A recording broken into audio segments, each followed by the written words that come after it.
Chapter 520. Yunjoga was just about to enter the city when Zishang pulled her hand and pointed to a stone tablet not far away. He smiled and said, "Yin surely is quite considerate." Yunjoga followed his line of sight and saw a huge stone tablet at the city gate with two majestic words written on it, Cloud City. "I didn't build this city. It should be called Purple City." Yunjoga felt that she had stolen Zishang's credit.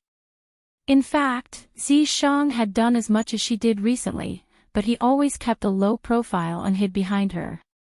"This is the city I built for you. It's called Cloud City. It's worthy of its name." Zishang smiled. If it wasn't for Yunjoga's kindness, he wouldn't have cared about the lives of these beastmen and wouldn't have helped them like this. Cloud City it is. It was just a title. Yunjoga wouldn't be hypocritical and push it around with Zishang.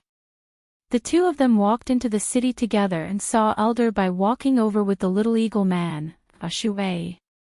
"Miss Yun, I heard you caught Ash. Is he really a traitor?" Elder White didn't believe that Ash would betray the eaglemen. However, if Ash really did something wrong, he hoped to settle it privately. Aqua didn't speak. He looked at Yunjoga with his light blue eyes. If Ash was really determined to be a traitor, the traitor's child would have a hard time in the future. "That's right, Ash didn't betray you. All of this was caused by God's messenger. Later, I will explain this matter clearly in front of everyone." Yunjoga touched Aqua's head and gave him a cherry pill. "Thank you." Aqua's eyes lit up when he saw this beautiful pill. He decided to give it to his father. "That's great. Oh right, the bull-headed and centaur tribes have come to us. They're in the plaza now." Elder White was completely relieved. He knew the eaglemen wouldn't have cowards. They've all moved here. Yunjoga didn't expect Elder White to act so quickly. "That's right. We brought food and moss to the centaurs and ox-headed tribes, and they moved over without hesitation.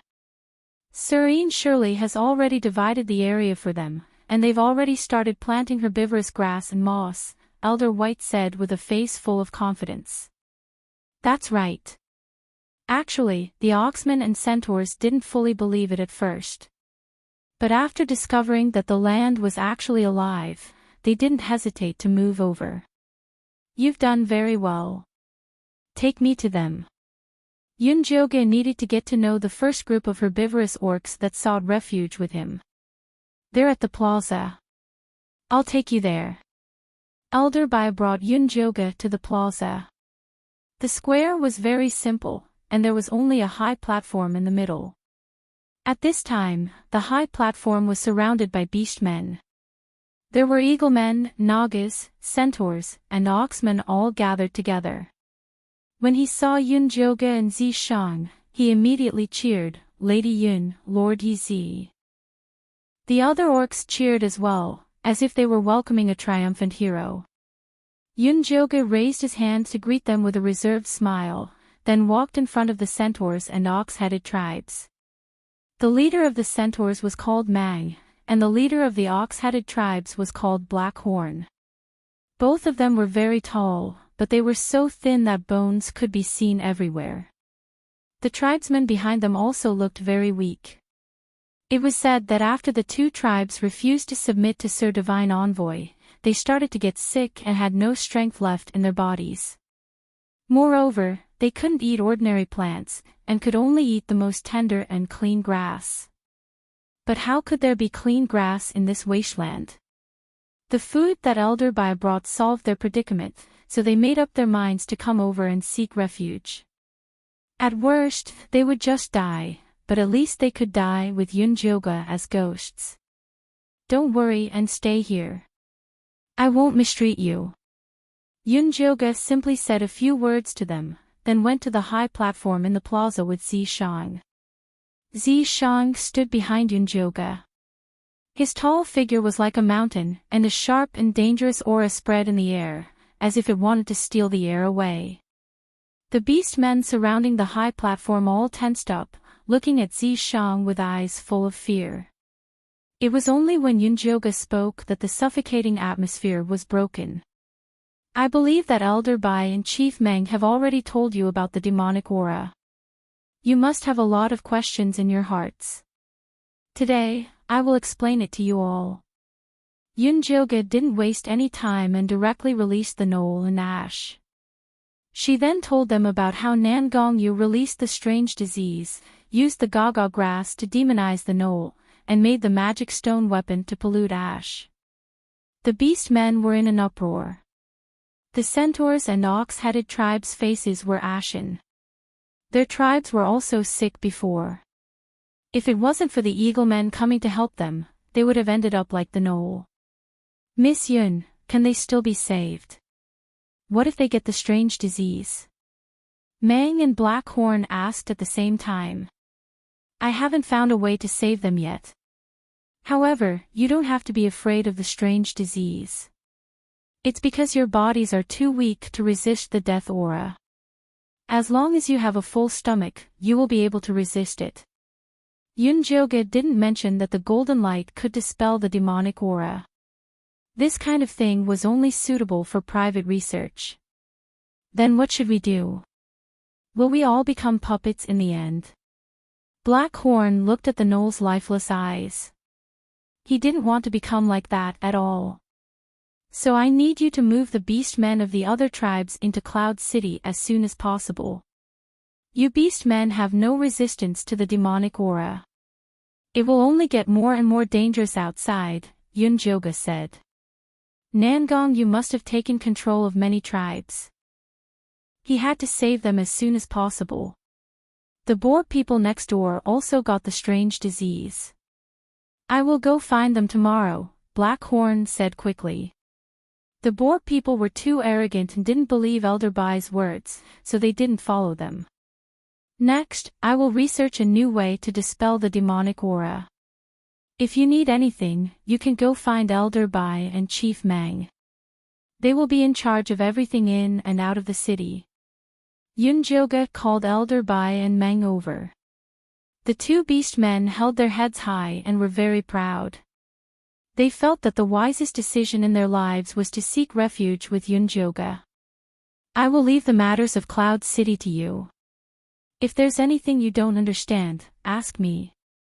Yunjoga finished speaking and left the small plaza. The most important thing now was to find out the secret of the golden light and absorb it before Nangongyu did. Why don't you take the opportunity to find Li Wei? Zishang didn't understand. He felt that Yunjoga was wasting too much time on saving these beast men. I did a divination a while ago and found that Li Wei is currently very safe. We don't need to go find him. He will appear when he needs to. If we carelessly reveal his whereabouts, it will be disadvantageous to him, Yunjoga said. Chapter 521. You mean, Nangongyu and Chosun don't know Li Wei is here? Zishang raised a brow. They will only think that Yunwei is here. Other than Yunjoga and Zishang, no one else knew that Yunwei was Li Wei's reincarnation. Don't underestimate the difference. Yunwei was just a pill master, but Li Wei was her divine guard. Nangongyu would make a wrong judgment if she didn't know his true identity. This was the best protection for Li Wei. If Yunjoga went to find Li Wei openly, it would help Nangongyu to set a direction. I see. Zishang was very confident in Yunjoga's divination skills. Yunjoga and Zishang came to an empty house and let Gua and the rabbit elder out. He wanted to check if they were injured. However, the rabbit elder said angrily, "You lied to us." I didn't. You should have heard what I said at the square. Oh, we didn't capture you on purpose.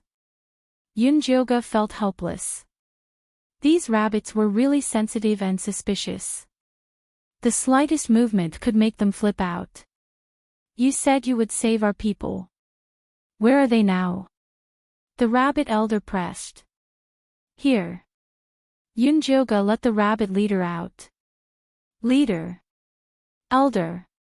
The two old rabbits hugged each other and started crying. They didn't look wise at all. Miss Yun, how's it go? Guo ran to Yunjoga and asked with red eyes. When she was captured, she only saw Gu fall to the bottom of the cliff with heavy injuries. He's fine. He's recovering at Eagle Cliff. If you want to see him, I'll get Aze to send you there. Yunjoga said while checking Guo's pulse. Luckily, Guo was very healthy and the baby was fine. Guo looked at the leader and the elder hesitantly and shook her head. I'll go see Gu later. The elder had a huge misunderstanding about Miss Yun. She was worried that the elder would leave with his people in a fit of anger. She could stay and persuade them. Yunjoga looked at the rabbit leader and elder who were hugging each other and said, if you don't want to stay, I won't force you. Find Elder Bai if you have any problems. Then, he turned and walked out of the house. You're too kind to them. Zishang's expression was a little displeased. Those rabbits didn't know what was good for them, so they should be locked up and taught a lesson. Or they could be directly used for research. There are so many shape-shifting orcs. They're not the only ones we need. When Dummy wakes up, he'll know the secret of the golden light. If the rabbit tribe was the only answer, Yunjoga would harden her heart and deal with them, but she didn't want to be the bad guy right now. Alright. Zishang had originally wanted to secretly make the rabbit tribe suffer a little. Now that he saw that Yunjoga really didn't care about it at all, he dispelled that thought. Yunjoga came to the guest hall and ordered Aze, call Elder Bai over. Yes. Aze nodded and called Elder Bai over. Miss Yun, have you rescued the rabbit tribe? Elder Bai asked as soon as she sat down. The military counselor had already told her that Guo could transform. He really hoped that Yunjoga could find the secret of the golden light from the rabbit tribe. That way, the orc race would be saved. Yes, but they don't know the secret of the golden light. We can only wait for Dummy to wake up to know the answer. Yunjoga was worried that Elder Bai would harm the rabbit tribe, so she helped them. It seems we still have to rely on our prince. Elder Bai felt it was a pity, but for some reason, he felt proud. That's right, we can only rely on him. Yunjoga's affirmation made Elder Bai even more proud. By the way, the Divine Messenger has already set up a secret base in the Death Swamp to capture shape-shifting orcs everywhere. You must speed up the rescue operation. Also, send people to escort the Leopard Tribe and Lizard Tribe back. Yunjoga took out Little Flower and Big Ear's keepsakes. Yes. Elder Bai took the keepsakes solemnly and began to think about how to complete this mission. This was different from taking back the Centaur tribe and the Ox-Human tribe. This was a mission personally issued by Yunjoga. If he couldn't complete it perfectly, it would be troublesome. Yunjoga sent Elder Bai away and was about to rest when she heard Aze say that the rabbit tribe's leader and elder wanted to see her. Let them in. Yunjoga nodded. These rabbits discussed very quickly. Lady Yun, we've decided. We hope to stay in Yun City, the rabbit tribe's leader and elder said respectfully to Yunjoga. Sure, I'll tell Meng to arrange it for you. Yunjoga was letting Elder Bai lead the Eagle tribe against the outside world and Meng lead the Serpent tribe against the inside world. This was their reward for joining him first. Lady Yun, I was too emotional before and was disrespectful to you. Please forgive me, the rabbit tribe's leader said guiltily. It's nothing, I can understand. Yunjoga then put on a look that said, what else do you want? The rabbit tribe's leader and elder glanced at each other. Then, the rabbit tribe's leader walked up and said to Yunjoga, you asked about the origin of the golden light in our bodies. I thought about it and remembered that the ancestors left some clues. What clues? Yunjoga raised an eyebrow. These rabbits were indeed hiding something. Lady Yun, before I tell you this clue, I hope that you can fulfill a few small requests of our rabbit tribe, the tribe's leader said bravely. Say it. As long as it's not too excessive, I can fulfill it. Yunjoga didn't dislike the rabbit's petty thoughts as long as they didn't go overboard. First, I hope that you can choose a suitable base in the city, the tribe's leader said carefully. You can only choose a base that hasn't been occupied. Yunjoga wouldn't chase away other beastmen for them. Of course, the tribe's leader said hurriedly. Alright, what's the second request? Yunjoga saw that the tribe's leader didn't look like an idiot. He probably wouldn't make any ridiculous requests.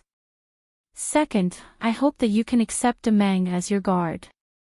He's the strongest warrior of our rabbit tribe and also the fastest beastman in transformation. With him around, your safety will be guaranteed. The rabbit tribe's leader spoke of Demeng proudly. Sure. Yunjoga nodded. Demeng's male rabbit looked quite strong. Lady Yun, you are so generous. I thank you on behalf of the rabbit tribe. The rabbit tribe's leader knew when to stop. You only have these two requests. Yunjoga was very surprised. These were just two small requests. Even if they didn't use the clues about the golden light, she would still agree. Chapter 522. Yes, that's all. The leader nodded.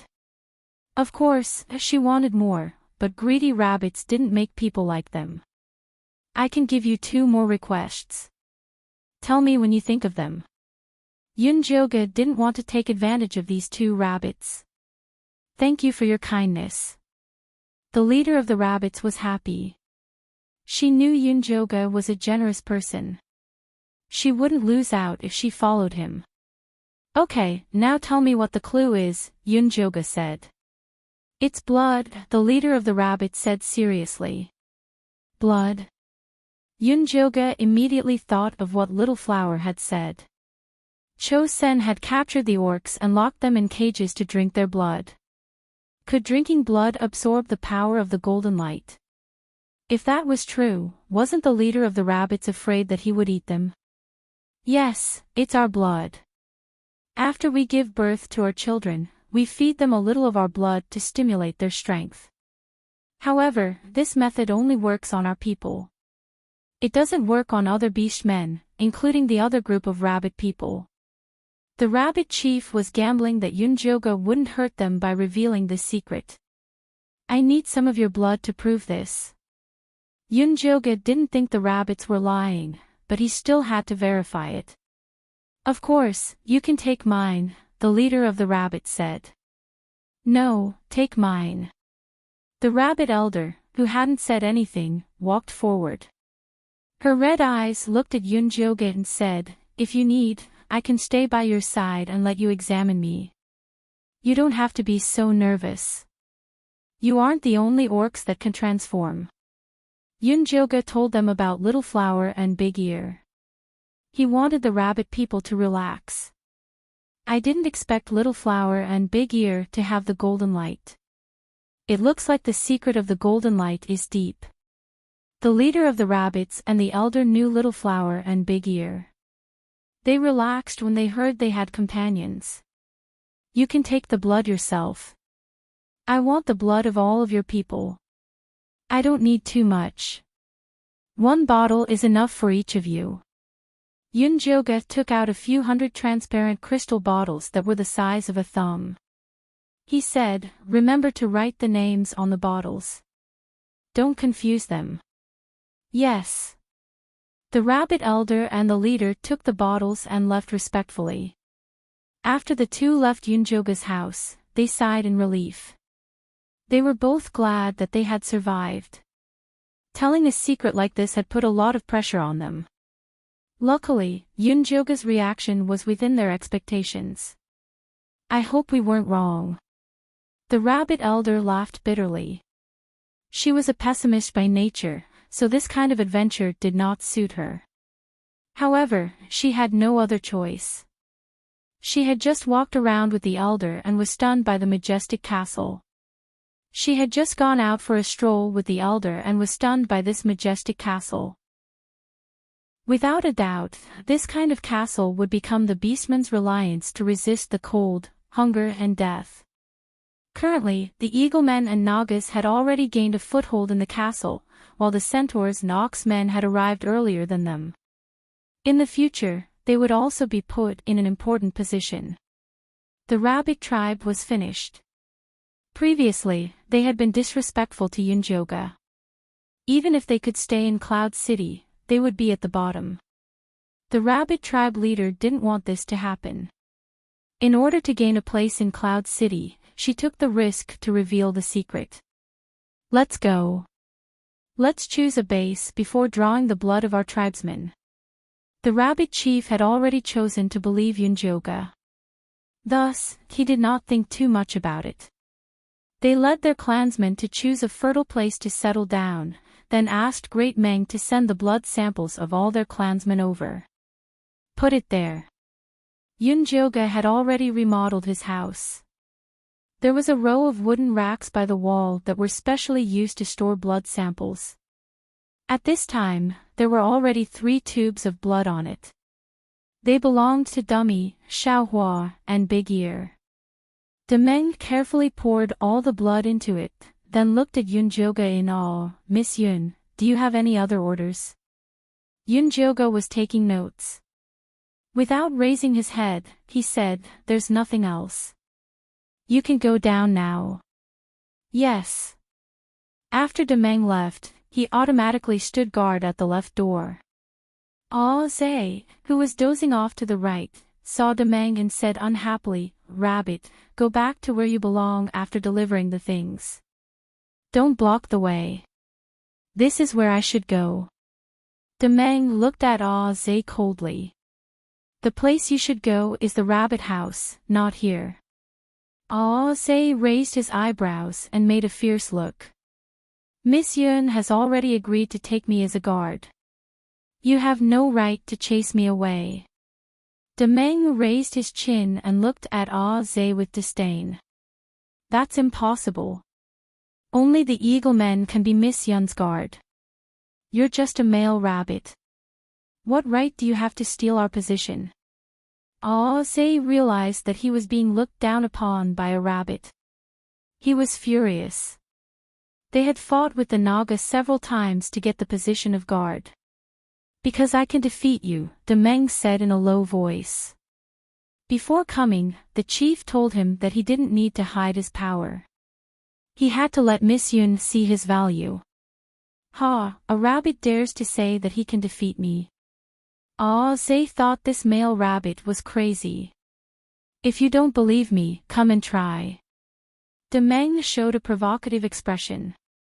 I'll beat you to death. Ah Zhe immediately flapped his wings and charged at Demeng. His fist brought with it a sharp sound of wind. Demeng rolled on the ground and dodged to the side. Little rabbit, how come you're down before I even hit you? Ah Zhe laughed. Just when he was about to give Demeng a lesson, he felt a pain in his chest. His body flew out involuntarily. Demeng jumped up from the ground and chased after Ah Zhe with extreme speed. His fists landed on Ah Zhe's body, pressing him to the ground and beating him up. The orcs who passed by surrounded them and cheered as they watched the commotion. Ah Zhe, aren't you an eagleman? How come you're beaten up like this by the rabbit men? Ha ha ha, rabbits used to be the food of eagles. Now it's the other way around. Elder Bai heard the commotion and rushed over. Seeing that Ah Zhe was beaten black and blue, he was about to go up and stop him. Don't move. Yunjoga stopped Elder Bai. She had heard the commotion and came out. Miss Yun, if you continue, Ah Zhe will go crazy. Then, that male rabbit will be in danger, Elder Bai said urgently. Ah Zhe will go crazy. What does that mean? Yunjoga's heart jumped. Don't think that Ah Zhe looks dumb and easy to bully. When he's really angry, he's very scary. Elderby hurriedly recounted Zay's past. Chapter 523. His parents passed away when he was very young, leaving his brother, who was 3 years younger than him, to depend on each other. The tribe would distribute food to them regularly, but it wasn't enough to fill their stomachs. One day, Zay saw that his brother was very hungry, so he sneaked him out of Eagle Cliff to pick fruits. He didn't expect to enter the territory of Gale wolf rabbits. Gale wolf rabbits were mutated species. They looked like rabbits but were crueler and more ferocious than wolves. The Gale wolf rabbit tore Zay's brother apart and swallowed him. At the time, Zay was only 10. When he saw his brother get killed, he suddenly went crazy. Not only did he kill the rabbits, but he also injured the people who went to find them. Later on, the old tribe leader personally brought him back.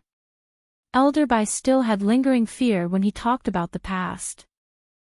Zay, who was covered in wolf blood, was as scary as a demon. Although he returned to normal after waking up, he would lose control when he saw the Gale wolf rabbit. He would even be very aggressive when he saw the rabbit race. It wasn't until Agu's rabbit companion, Gua, appeared that his hostility toward the rabbit race decreased. But now that he was being suppressed by Demeng, he might very well go crazy. It would be too late to stop him. Was the golden light the reason for Zay's madness? Yunjioge was still mulling over this problem when he heard Zishang say coldly, Zay, it was because you were too useless that your brother was killed by the Gale wolf rabbit. What are you talking about? Zishang was clearly rubbing salt on Zay's wound. Yunjioge wanted to beat him to death. Zay, who was waving his fists randomly, immediately froze when he heard Zishang's words. Demeng flipped away from Zay. He just wanted to prove his power.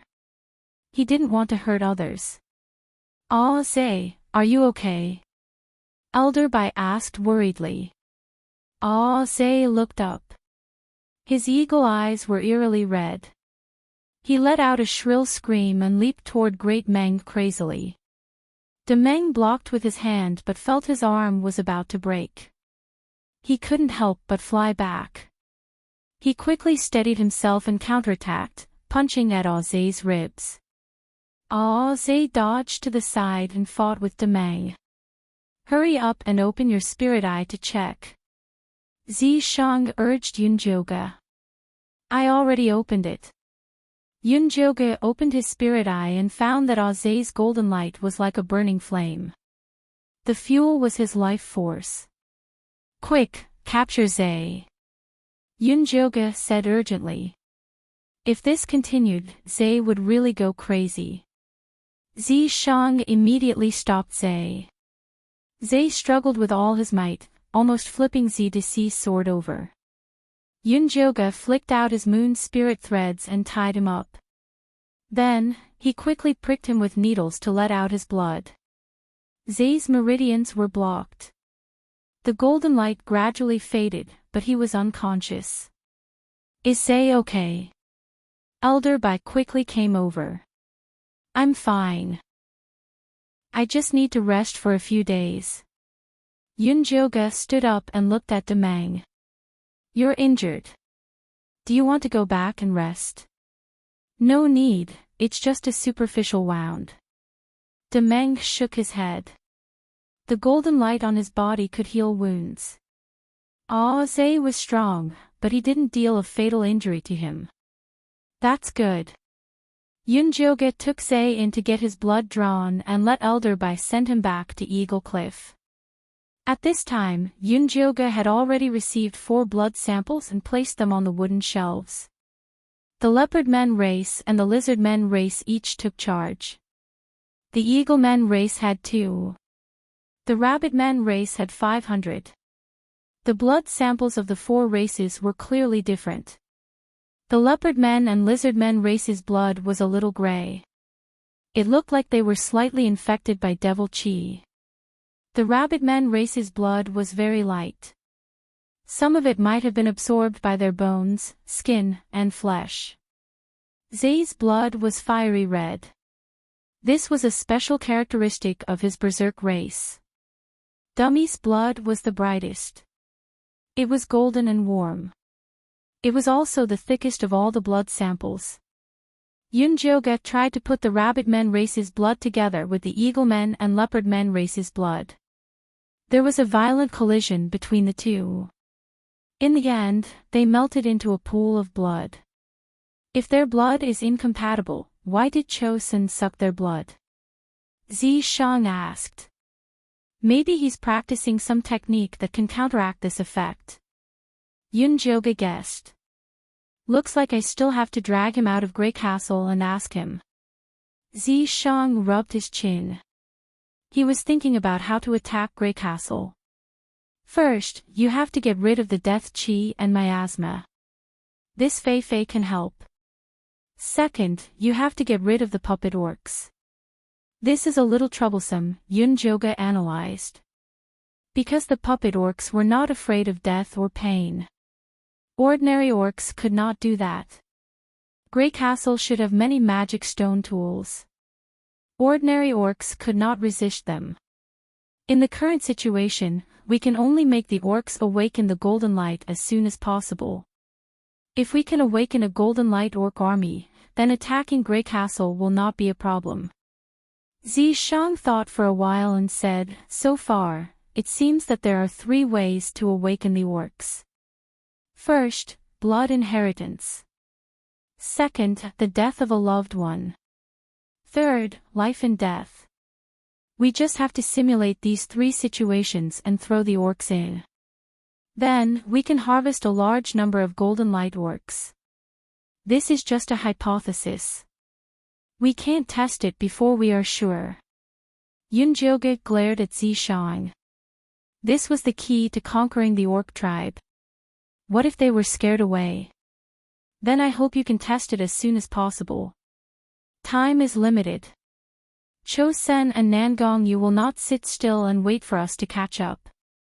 Zishang shrugged. Instead of boasting to me here, why don't you go and help Elder Bai and Meng? The more orcs you gather, the closer we will be to the golden light. Yunjoga said as he pushed Zishang out of the door to prevent him from causing trouble. After driving Zishang out, Yunjoga called Meng over. Miss Yun, what can I do for you? He looked at Yunjoga fervently. Elder Bai had been summoned many times, and even the rabbit tribe leader had come once. However, he had not been summoned even once. He was really worried that the Naga tribe had fallen out of favor. Meng, how many orcs are controlled by the demonic energy? Yunjoga asked. There are 10 now. 5 are Nagas, 3 are centaurs, and 2 are bulls. Meng's voice was heavy. It was all his fault for leading his people to seek refuge with the oracle. That was why his people were controlled. If they had not met Yunjoga, they would have ended up like the Knoll tribe. Bring them to the house at the back of the mountain. I will see if I can cure them. The area at the back of the mountain had been designated as a prison by Ian Shirley. Yunjoga planned to conduct his experiment on activating the orc's golden light there. I will bring them there now. Meng turned around and left. Just as Yunjoga was about to move the blood sample and the wooden frame to the back of the mountain, Meng came in and reported that the military advisor of the Eagle tribe was requesting an audience. Tell him to wait for me in the guest hall. Yunjoga put the blood sample and the wooden frame into his storage bag and walked out of the guest hall. Miss Yun. The military advisor quickly stood up when he saw Yunjoga. He placed his fist on his left chest and saluted. Chapter 524. Sit. How's your injury? Yunjoga saw that counselor looked fine. He should have recovered well.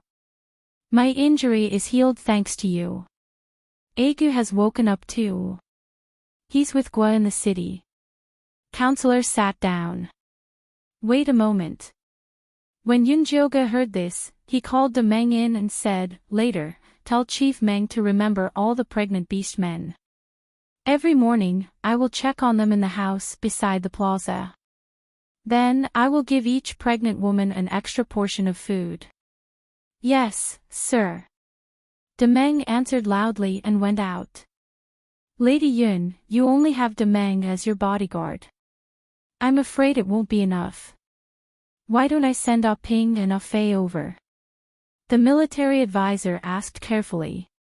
"No need. Zay is enough." Yunjoga shook his head.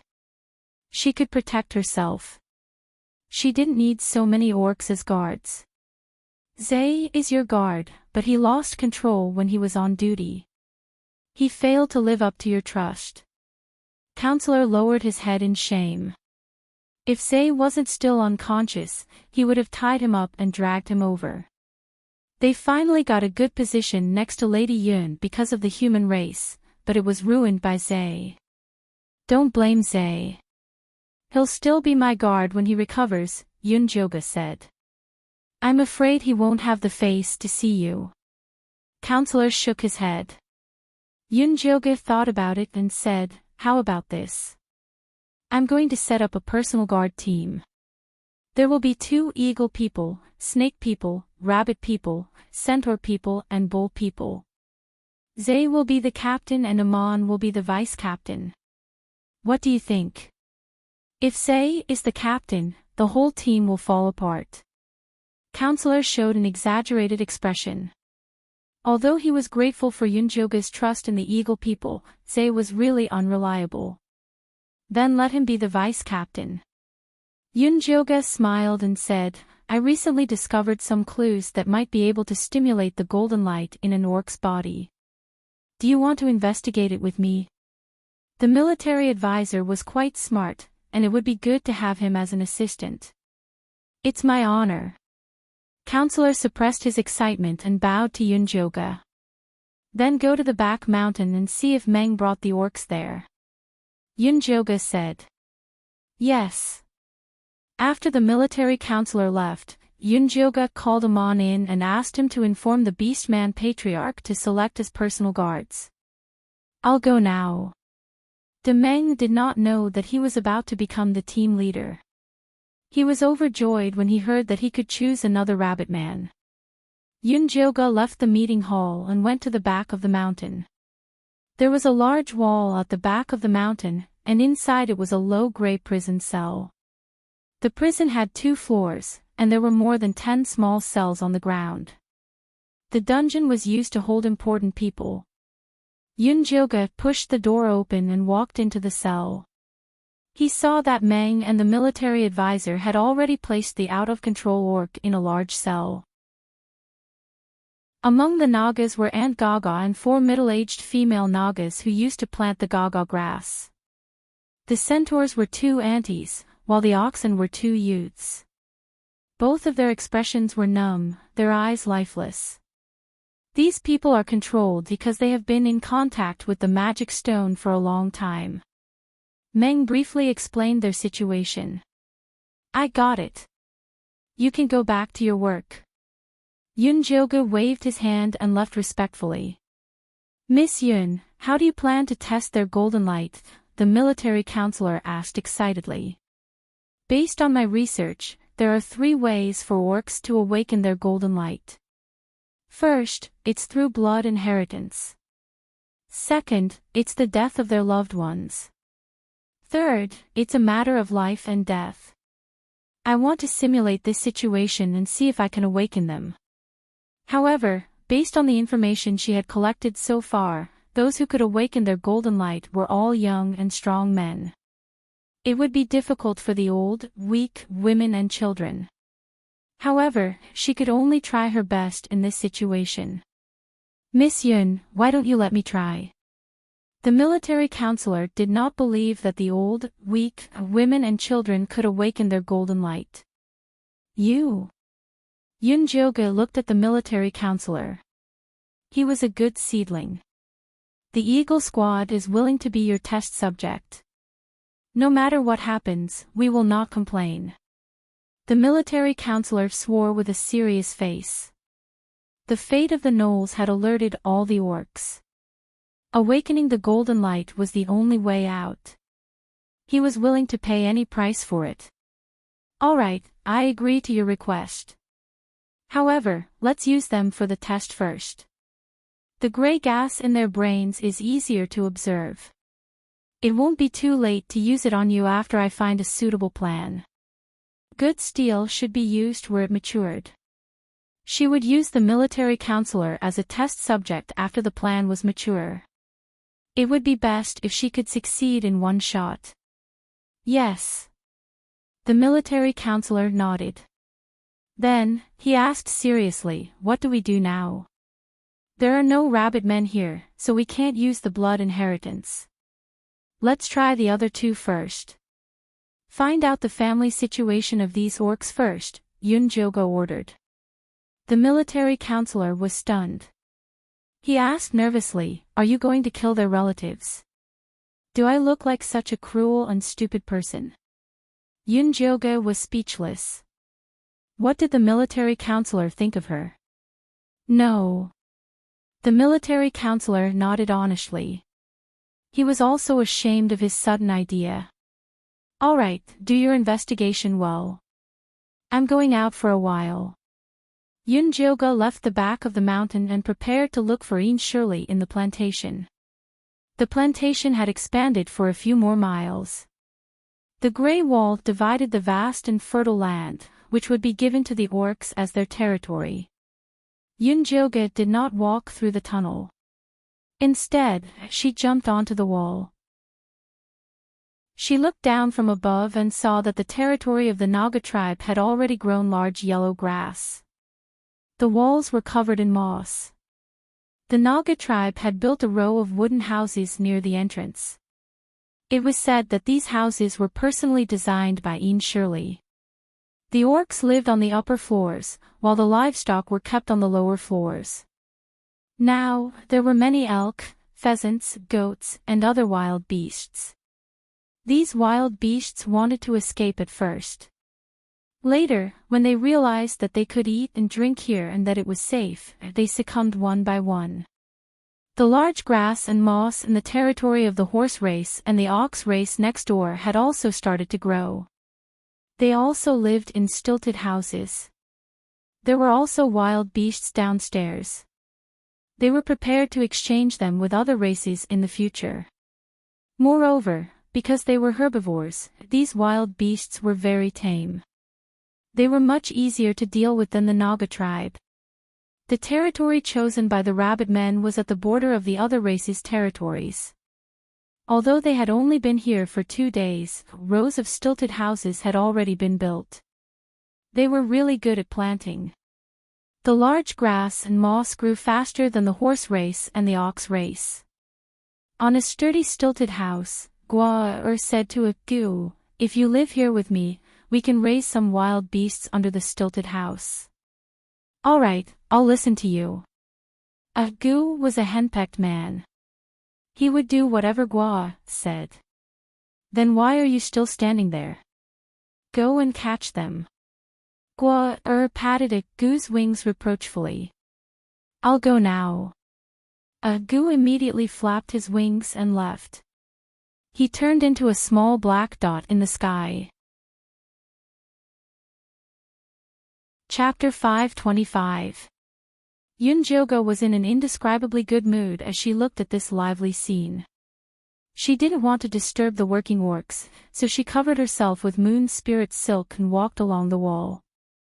When she passed by the rabbit people's territory, she saw the rabbit chief walking to her stilted house and seemed to be watering it. Yunjoga took a closer look and realized that the land was planted with carrots. After the black rain disaster, countless edible plants died, leaving only the strong wild grass. Now, only the rabbit people grew carrots in the entire Cloud City. She felt that it was necessary to study it. Yunjoga jumped off the wall and removed her disguise. She pretended to casually walk past the rabbit people's gate. Miss Yun, why are you here? Come in and sit. Gua saw her and immediately came out excitedly. The rabbit chief, who had just finished watering, came out and invited Yunjoga to visit. The other busy rabbit people also hurried over and looked at her with respect and admiration. How are you guys living here? Yunjoga smiled and walked into the rabbit people's territory. It's very good here. Thank you for giving us such a safe territory. The rabbit elder was happy from the bottom of her heart. After the black rain disaster, they hadn't felt safe and relaxed like this for a long time. That's good. You guys go ahead. I'll just have a chat with the chief. Yunjoga waved her hand and let the rabbit people continue with their work. Miss Yun, this way please. The rabbit chief thought that Yunjoga was looking for her, so she led her to her stilted house. The chief's stilted house was in the corner of the territory. Other than a bunch of dried green carrot leaves hanging at the door, it was no different from the other rabbit people's stilted houses. Yunjoga didn't go upstairs. She walked directly to the first floor. The rabbit chief hurriedly followed and smiled. This place is dirty and broken. There's nothing to see here. Really? I think it's good that you're planting carrots here, Yunjoga said with a smile. The rabbit chief was stunned. She smiled calmly. I really can't hide anything from you. These carrots are planted for the cubs of the tribe to eat. However, they've just been planted. It'll take at least a month for them to grow. If they're successful, I'll send some over for you to try. How did you plant them? Yunjoga asked casually. Just plant it casually. The land here is alive, so it should be able to succeed. The rabbit elder said. Yunjoga took a whiff and immediately frowned. You used blood to plant carrots. The rabbit tribe leader was stunned, unable to reply for a long time. I noticed that the weeds in your territory are growing very well. Don't tell me you guys used your blood to grow them. Yunjoga looked straight into the eyes of the rabbit tribe leader. No. The rabbit chief laughed bitterly and said, We're not blood rabbits. How can we treat our blood as rain and scatter it everywhere? I have no choice. Newborn babies can only eat this. Have you always used blood to plant them? Yunjoga asked. No, it's because we couldn't grow carrots anymore after the black rain, so we used blood to grow them. The rabbit chief shook his head. What about before the black rain disaster? Yunjoga continued asking. At that time, as long as we watered them on time, the carrots would grow. That was why the rabbit chief hated the black rain disaster. How about this, I'll give you a mission. Open up 2 more plots of land to plant carrots. One plot will be watered on time like before, and the other plot will be watered with your feces. Yunjoga wanted to do a test to see if there was any difference between the carrots grown on the 3 plots of land. Won't it be very dirty to use feces on the ground? The rabbit chief looked hesitant. She did not understand what Yunjoga meant. Animal feces are the best nutrients for the land. Yunjoga saw the rabbit chief's confused expression, so he told her the method of fermenting feces. Then he encouraged her. Try it. You'll discover a new world. All right, I'll let my tribesmen try it later. The rabbit chief nodded seriously. She could sense that the method Yunjoga gave them was very important. As a reward, I'll give you these cabbage seeds. You can try planting them when you have the time. Yunjoga took out the most common cabbage seeds in the mortal realm from his storage bag. He had randomly collected them in Thunder Nation and placed them inside. These cabbages were easy to plant and had a high yield. Once they were planted, they would be good food. Thank you, Miss Yun. The rabbit chief took the seeds respectfully and immediately felt that she was valued. She became more friendly to Brother Yunjoga. Don't let anyone know about the blood-bred carrots. Do you understand? Yunjoga warned sternly. If the carrots produced by the rabbit blood had any special effects, then these rabbits must be protected. Otherwise, it would be troublesome. Don't worry, Miss Yun. Only you know about this method. The rabbit chief was not a fool. This carrot field was a secret even in her tribe. No one knew about it except the elders. That's good. Take care of yourself. Your tribesmen still need you. Yun Joga looked at the knife marks hidden under the hide of the rabbit elder. He admired her selfless spirit. The rabbit chief smiled. She was very grateful for Yun Joga's concern. After Yun Joga left under the enthusiastic gaze of the rabbit people, he went to look for Ian Shirley. Ian Shirley was still building a wall with his wife and child. Fei Fei, who was beside him, was working hard to turn a dead land into a living land. Ever since Xi Shang took Fei Fei away on the day he built the city, this little black and white butterfly had been working diligently. It had already become a divine beast in the hearts of the orcs. They worshipped it as much as she did. Master, look at how much living land I've made. Fei Fei flapped her wings and flew over when she saw Yun Joga. She looked very proud. Good job. Yun Joga patted Fei Fei's head encouragingly and fed her a few cherry pills. Fei Fei swallowed the cherry pill and went back to work eagerly. She felt a sense of mission now. Opening up a living land meant more food. If she gave it to the orcs, she could save many lives. Miss Yun, why are you here? Ian Shirley walked over after he finished the last brick. His wife and child continued working on the same spot. I want you to help me create an illusion, Yun Joga said straightforwardly. The amount of yin yang qi I have is enough to build a wall. I'm afraid I can't create an illusion. Ian Shirley frowned. He had been oppressed by Xi Shang for the past few days. He was about to puke from building a wall. I'll build a formation first. You just have to inject some yin yang qi into it. It won't take much effort. Yun Joga couldn't bear to part with her divine power. She could only look for Ian Shirley. All right. Ian Shirley was just grumbling. He didn't forget that Fan Ian had given him a mission. He had to listen to all of Yun Joga's orders. Chapter 526. Then let's go now. Where are they? Yun Joga looked at the two figures, one big and one small. Wait for me. Ian Shirley walked over to Yun Joga after putting away his wife and child in the corpse refinement bag. Fei Fei, let's go. Yun Joga waved at Little Butterfly. I'm not going, I'm not done yet. Fei Fei focused on converting the death energy without looking at Yun Joga. No one is guarding you. You can't come out by yourself. Yun Joga personally grabbed its little wings and threatened it sternly, be careful not to be taken away, and turned into a fried butterfly. I'm so cute. Who would want to fry me? Fei Fei muttered, but it still landed on Yun Joga's shoulder obediently. Your master is right. You're the most precious thing in the entire mystic realm. If Cho Sen and the rest discover your existence, they'll definitely capture you at all costs. Ever since Ian Shirley found out that Fei Fei was the yin-yang reincarnation butterfly, he admired Yun Joga's boldness.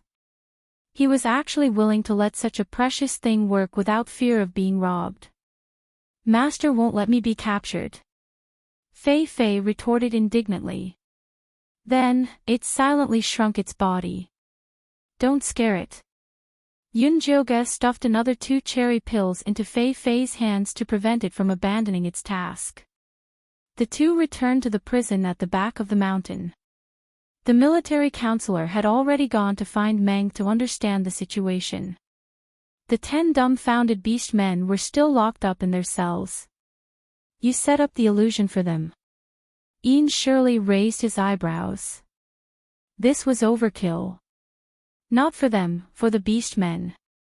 Yunjoga brought Ian Shirley down the stairs to the underground prison. The underground prison was dark and gloomy. There was no light at all. It emitted a damp, moldy, and cold aura. Yunjoga lit a torch and stuck it on the wall. Then, he took out a spirit stone and started setting up a formation. You know the 9 Hells transformation in illusion. Ian Shirley widened his eyes in shock. This illusion had been circulating among the evil sects for a long time. Even he had not had the chance to see it. He did not expect it to appear on Yunjoga. What's wrong with that? Do you think my title of goddess is fake?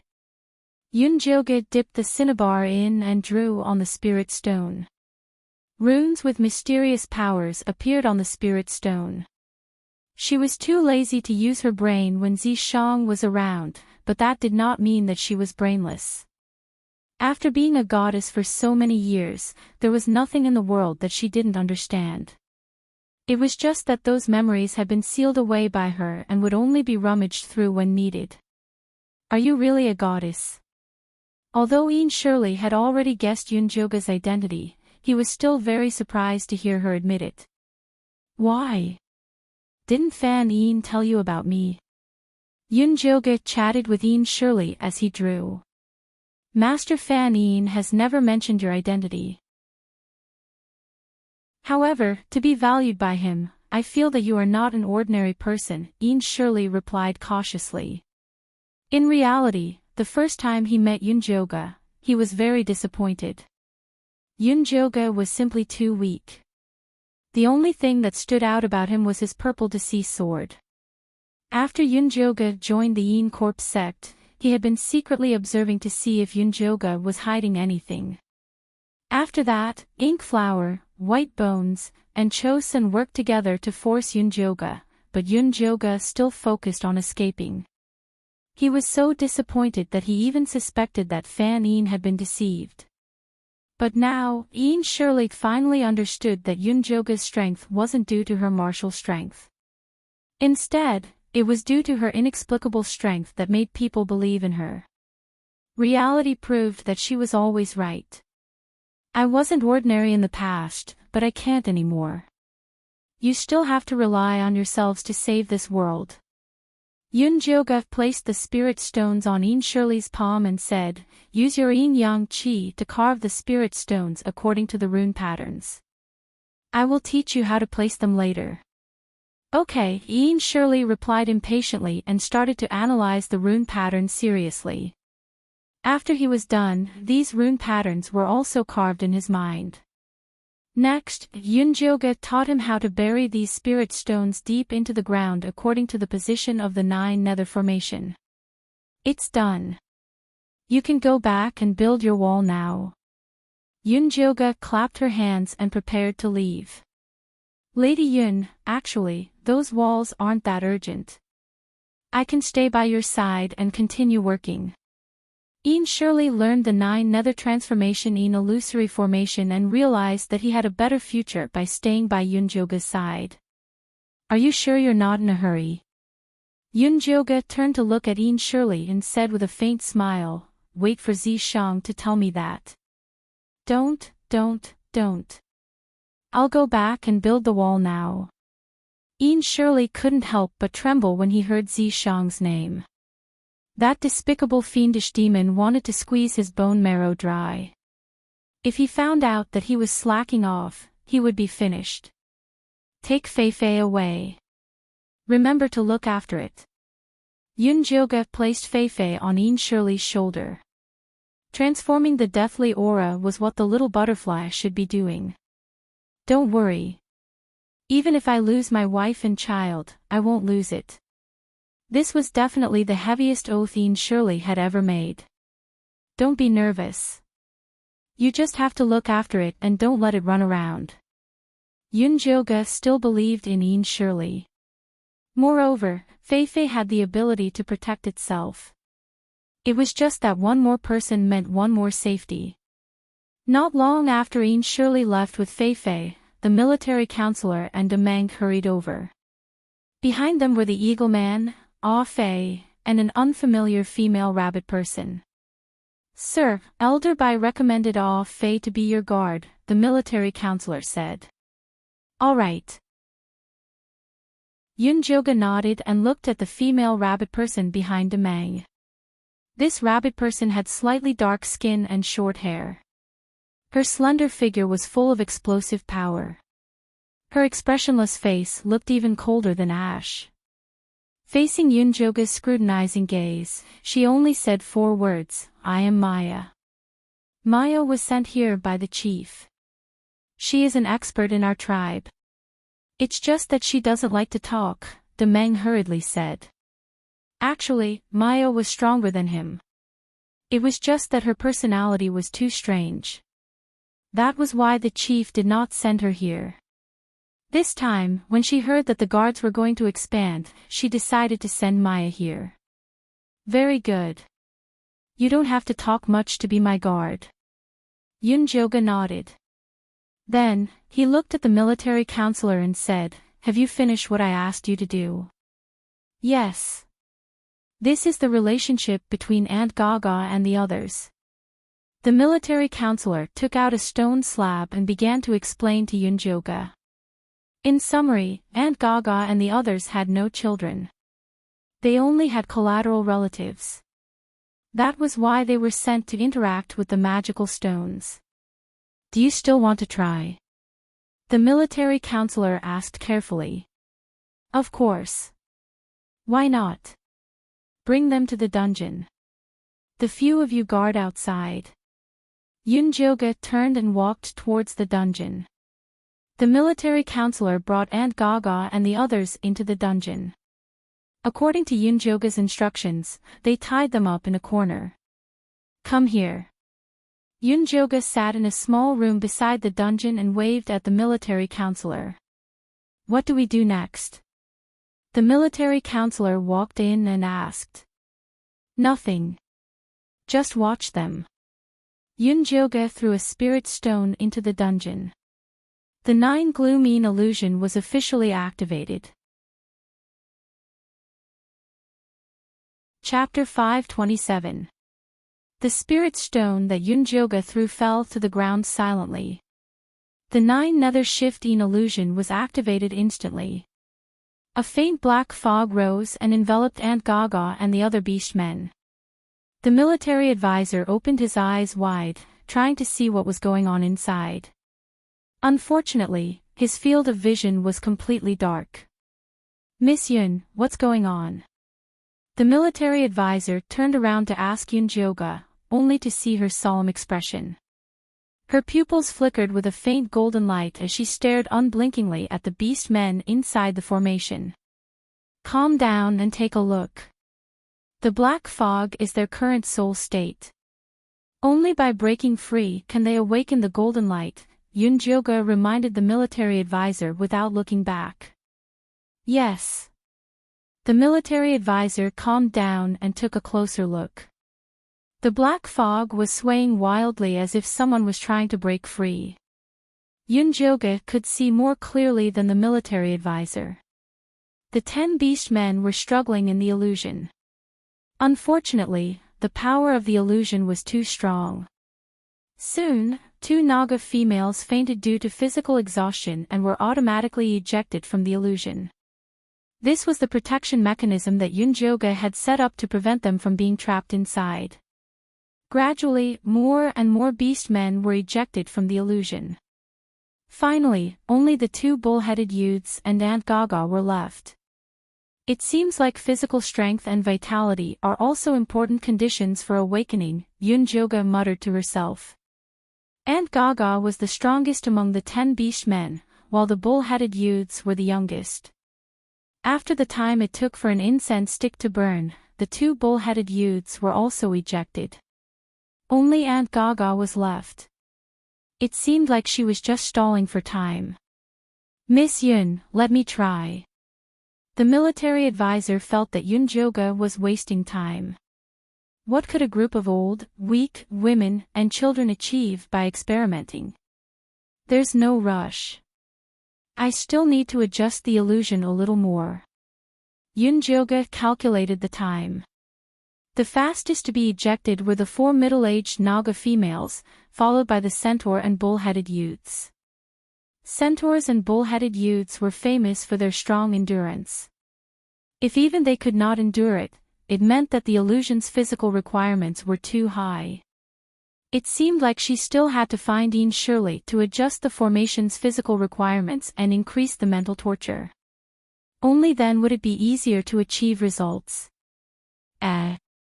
At this moment, the military counselor suddenly said to Yun Joga, who was deep in thought, "Miss Yun, look at Aunt Gaga. Something doesn't seem right." Yun Joga looked up and saw that all the black fog in the 9 Netherine reversal formation had gathered on Aunt Gaga. Aunt Gaga remained motionless, but she was not ejected from the illusion. It was really strange. Yun Joga thought for a moment, then sent out his divine sense into Aunt Gaga's illusion. Inside Aunt Gaga's divine sense, it was a barren wasteland. The river had dried up, the plants were all dead, and the corpses of the Naga tribe were everywhere. They were all skinny, and their faces were full of despair. It seemed like they had starved to death. The entire world was filled with sorrow and despair. It was so oppressive that it made it hard for people to breathe. Yun Joga looked around for Aunt Gaga and finally found her on the land where the Naga tribe planted Gaga grass. Her thin brown snake tail was coiled on the ground, her body was hunched, and her arms were folded, as if she was guarding something. Yun Joga floated over and saw that Aunt Gaga was guarding several white snake eggs in her arms, which were covered with a thin layer of dry fried Gaga grass. Black and white, strong colors clashed, but with an indescribable vitality. Aunt Gaga's old face was so thin that it was out of shape. Her eyes were deep and turbid, but they were looking at the snake eggs with determination, as if she firmly believed that these eggs would survive. Yun Joga fixed his eyes on the snake eggs and Gaga grass in Aunt Gaga's arms. Suddenly, an idea came to him, and he reached out his hand. The 9 Netherine reversal formation rotated, and the black fog turned into white fog. The white snake eggs in Aunt Gaga's arms shook, making a small sound of breaking. A little Naga the size of an index finger tried its best to come out of the shell. Its wet little head was covered with a white eggshell, and it looked at Aunt Gaga with its clear yellow eyes. Aunt Gaga's old face showed a kind smile, and her body turned into a golden light and fell to the ground. The grass and trees returned to spring, and the spring water gushed out, and vitality emerged. Yun Joga's divine sense returned, and he quickly stood up and rushed into the formation. Military counselor also rushed in, and asked Yun Joga nervously, "What happened? Why did Aunt Gaga fall to the ground as soon as she released the golden light?" Yun Joga did not have time to answer military counselor's question. He took out the thunderfire needle and quickly inserted it into Aunt Gaga's body, opening up all the golden light that had gathered at her tail.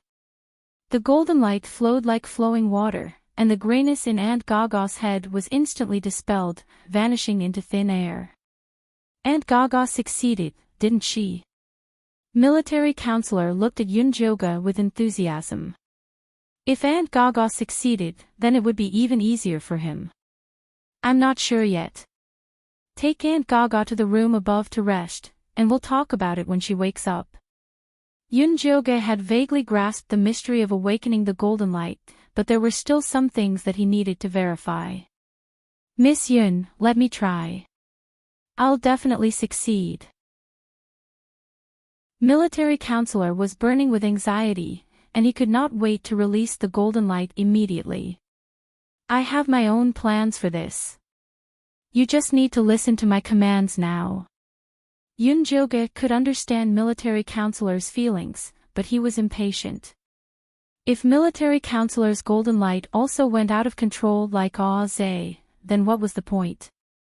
I was too rash.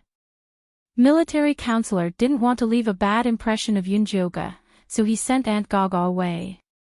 After military counselor left, Yun Joga let Little Blossom and Big Ear out and woke them up. "Miss Yun. Little Blossom looked at the dim underground. He couldn't tell where he was. He shook his head and asked, "May I ask if my people have migrated over?" "My people?" Big Ear asked with a hoarse voice before opening his eyes. "I've already sent the Eagle Men to receive them. They should arrive in 2 days. I let you guys out because I have something to ask you. What were you thinking before you were turned into puppets by the magical stones and your consciousness was sealed?" Yunjoga asked. "Thinking about what?" Little Blossom smiled bitterly. "I was thinking about what would happen to my people if I died. I haven't left the tribe leader's keepsake. What about you?" Yunjoga looked at Big Ear. "I just want to go back alive and take them far away from the divine messenger," Big Ear said. As expected. Big Ear and Little Blossom's words confirmed his guess. It was the power of the guardian that awakened them. "Miss Yun, did you let us out because you found a way to get rid of the demonic chi?" Little Blossom asked hopefully. Chapter 528. Not yet, the demonic energy in your bodies is too deep. It'll take a long time to get rid of it. Yunjoga felt that the most important thing now was to find a way to awaken the golden light for the beast men. "It's okay, we can wait." Little Blossom was a little disappointed, but there was hope as long as they were alive. "I can't let you out yet. I'll let you see your people when they come back. Just bear with it." Yunjoga extinguished the golden light on Little Blossom and Big Ear. He put them back into the spirit beast bag and left the dungeon. As soon as she reached the surface, she saw Zishang leaning against the door. He looked at her with a smirk. "Didn't you say that you can't experiment until you're sure? Why are you messing around now?" "Who said I'm messing around? I have evidence." "Zhenglai, have you completed your mission?" Yunjoga asked. "Of course, all the tribes that the Eagle Men can find are migrating to Cloud City. Ian Shirley and Fei Fei have to hurry, or else there won't be enough people to live in." Zishang had used many methods to complete his mission quickly. Fortunately, it was very effective. "How many tribes did you bring back?" Yunjoga asked in shock. "Not many, just 10 tribes. About 2,000 people." If he could use his demon power, he could have brought them over with one heaven and earth shift. They wouldn't have to go through so much trouble to migrate.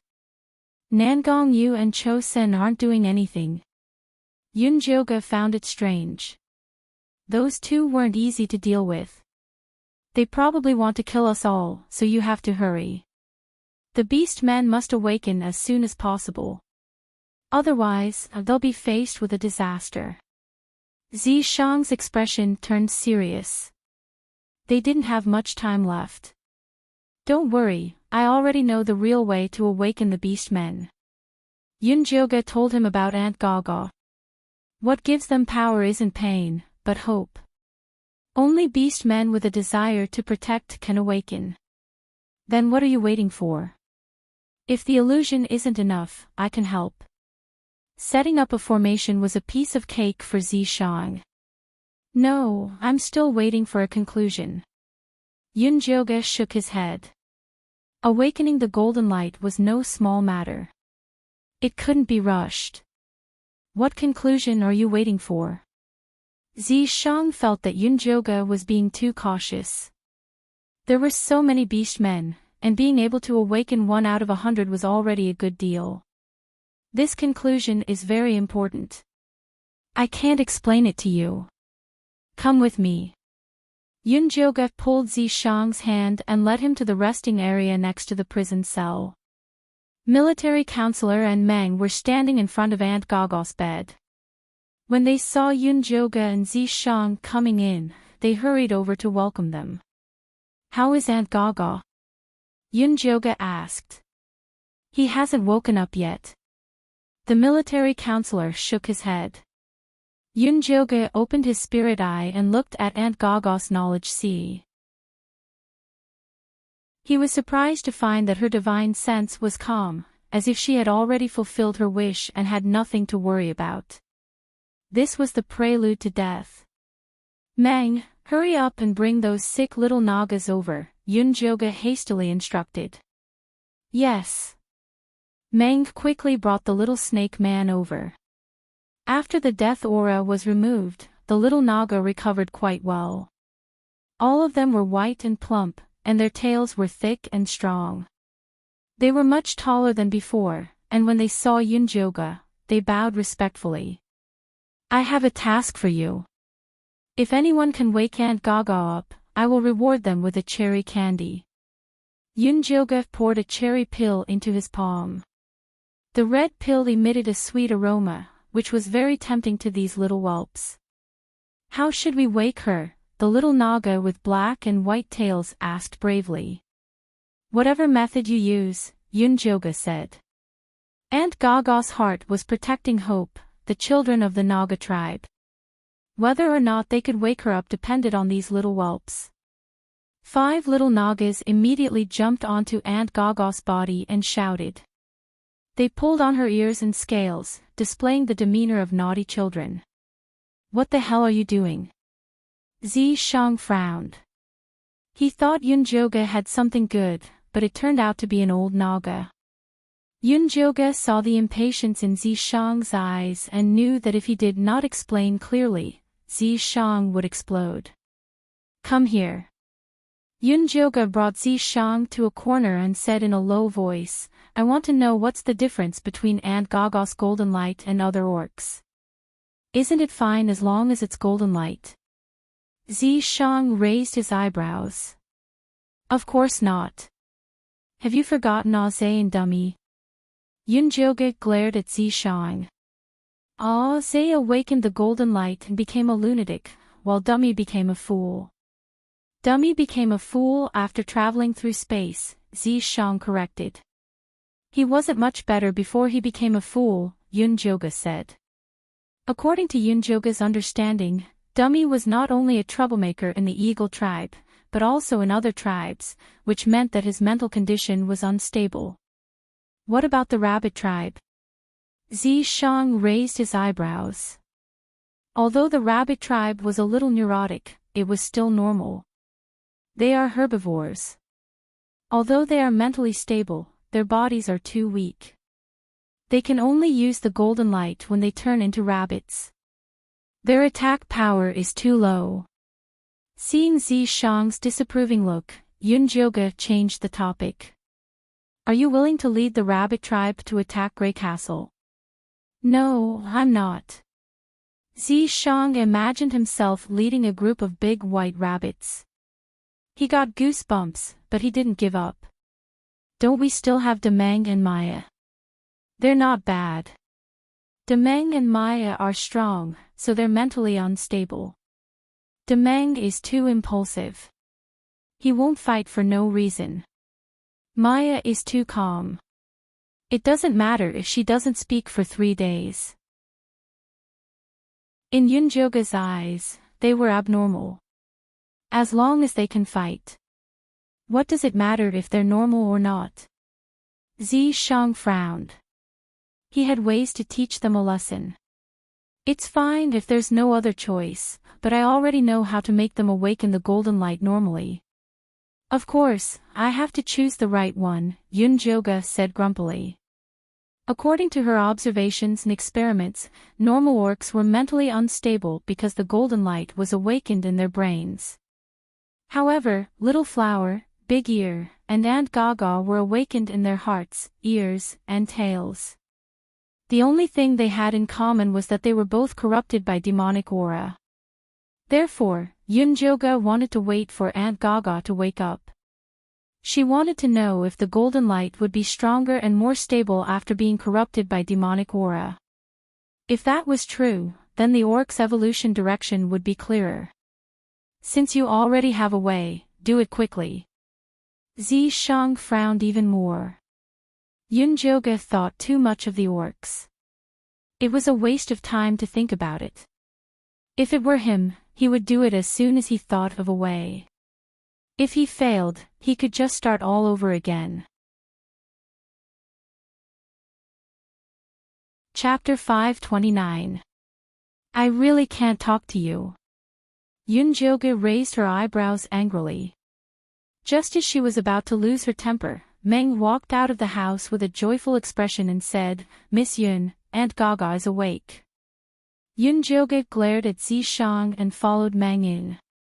The 5 little Nagas had tears on their chubby faces and were sobbing.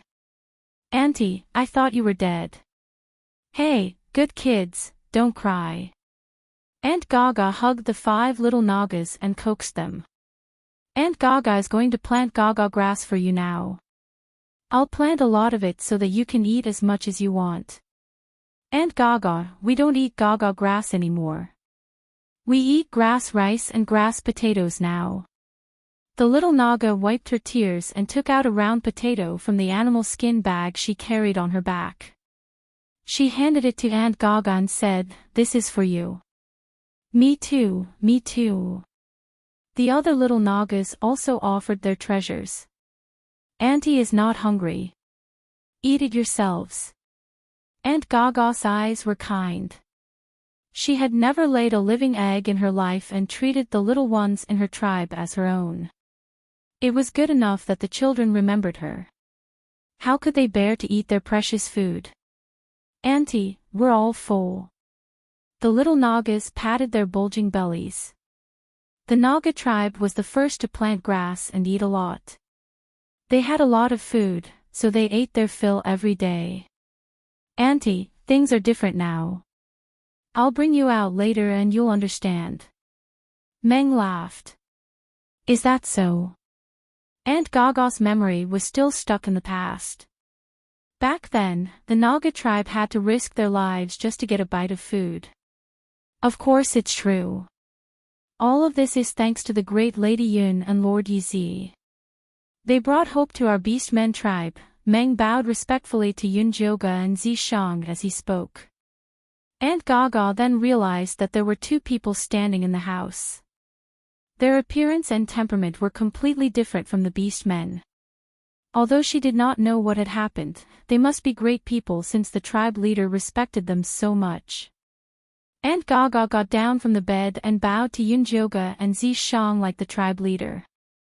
"Meng, you're in charge of testing her abilities." Zishang walked in with a cold expression. "Sir, may I know how to test this?" He was just an ordinary orc. How would he know how to test Aunt Gaga's golden light? "Take her to the plantation for a walk." Yoonjoga recalled Aunt Gaga's appearance when she awakened the golden light and felt that she must have awakened this ability. "Yes." Meng immediately led Aunt Gaga, who was still confused, to the farm. The 5 little Nagas followed behind them excitedly. The military counselor walked to Yoonjoga's side and hesitated to speak, but Zishang interrupted him. "Talk less. Get to work." After saying that, he pulled Yoonjoga out, not giving the military counselor a chance to speak. A group of people arrived at the plantation. Aunt Gaga stared at the majestic city wall in front of her and ate the golden grass. She was so shocked that she couldn't close her mouth. The 5 little snake people surrounded her and excitedly explained all the changes, chattering happily. Apart from the territories of the Eaglemen, Nagas, Centaurs, Cowmen, and Rabbitmen, there were 12 other territories that were empty. "Auntie, these territories are for other orcs. Winter is coming soon, and we have to plant enough food to save more orcs. I'll leave this task to you," Yoonjoga said to Aunt Gaga as he took out a big bag of grass and rice. "How do I plant this?" Aunt Gaga was a little flustered. She had only planted Gaga grass in her life and had never planted anything else. "Just plant it like you plant Gaga grass." Yoonjoga randomly picked an empty space and looked at Aunt Gaga encouragingly. "Go ahead. I'll give it a try." Aunt Gaga carefully took the seeds of the grass. They were yellow rice grains, and there were thousands of them. She felt a sense of mission when she thought about the grass that would save the orcs. The yellowish-brown snake tail emitted a faint golden light and seeped into the ground. As she moved, she scattered the seeds on the ground. The yellowish-brown rice grains took root and sprouted as soon as they touched the ground. The yellow grass followed her footsteps. Aunt Gaga had a satisfied smile on her face as she walked to the side of the wide empty space. The brown empty space was soon covered by the yellow grass. So many big grass. The little snake people followed Aunt Gaga happily, and began to scream and play. Oh my God! Meng looked at Aunt Gaga in disbelief. When Aunt Gaga had awakened, he was only happy that Yunjoga had saved her. Now that Aunt Gaga had performed such a miracle in front of him, it was undoubtedly due to Yunjoga's efforts. He turned to look at Yunjoga and wanted to kneel down and worship her. Unfortunately, Yunjoga did not have time to care about him. She was busy using her spiritual eye to observe Aunt Gaga's movements. How is it? Is this normal? Zishang took the initiative to talk. I was right. Aunt Gaga's sea of consciousness is calm and full of joy. The golden light mainly moves around the snake's tail. It rarely returns to the sea of consciousness. Yunjoga closed her spiritual eye in satisfaction. She did not mind the argument with Zishang. I thought the demonic energy would be a disaster for these beast men. I didn't expect it to be the beginning of a transformation. I wonder if Nangong Yu and Chosun know about this. Zishang pondered.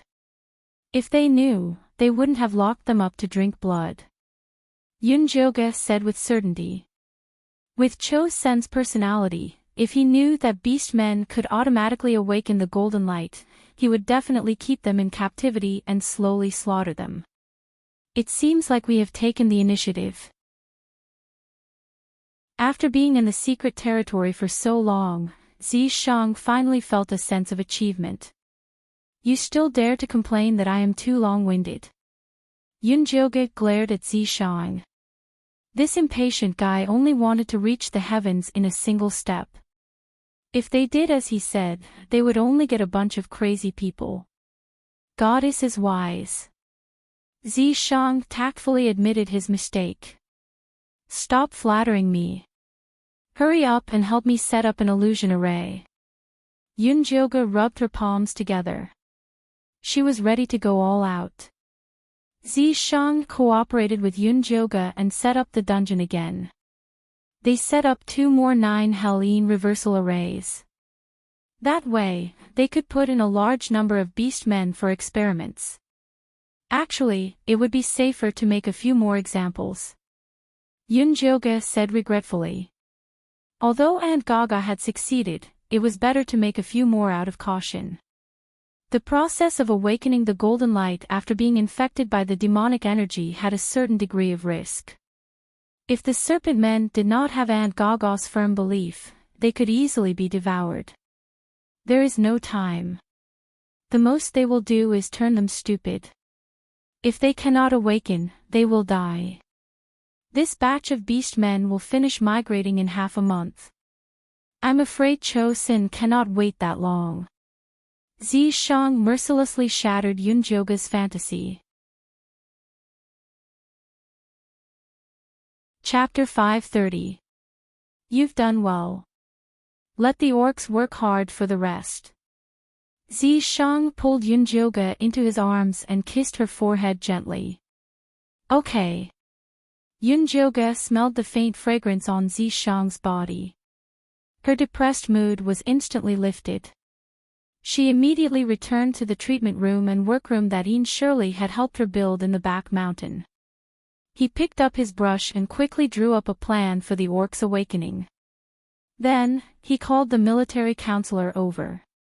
I thought you would awaken the guards first. The military counselor was surprised to see Yunjoga's awakening plan. After all, the guards were powerful warriors, so they had a higher chance of awakening. No, according to the experience of the rabbit tribe, as long as one of the golden orcs awakens, the others will awaken safely as long as they guide them properly.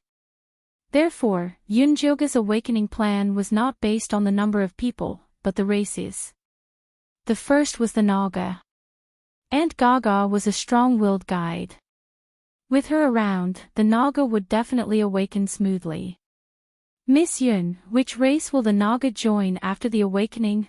The military counselor asked carefully. The Eaglemen, of course. Yunjoga did not seem to notice the military counselor's thoughts. The Eaglemen and the Naga were the first tribes to rely on her. They often competed with each other. Yunjoga thought it was good since there was competition. Thank you, Miss Yun. The Eaglemen won't let you down. The military counselor heaved a sigh of relief and prepared everything for Yunjoga. If the Naga could awaken successfully, the Eaglemen would learn from them. Yunjoga's plan was to let the Naga drink the water of magical stone first. After the demonic energy invaded them, they would enter the illusion under Aunt Gaga's guidance to defeat themselves. After learning about the plan, they were so excited that they could not sleep for a few days. They instructed the entire tribe to cherish this rare opportunity and strive to awaken and surpass the Eaglemen. Of course, this slogan was only used internally. They did not dare to leak it in front of the Eaglemen. On the day of the plan, all the Naga gathered at the back mountain and lined up, waiting for Aunt Gaga to distribute the water of magical stone. The 5 little Nagas also came to join in the fun. They followed Aunt Gaga and busied themselves around like little helpers. Are these kids going to the dungeon with the adults? The military counselor looked at the happy little Naga worriedly. Speaking of which, these little Nagas and their Eaglemen were the first to be infected by the demonic aura. Yunjoga shook his head. We don't need them for now. We'll talk about it later. The little Eagleman and the little Naga had only removed the death chi from their bodies. There was still some demonic chi left in their bodies.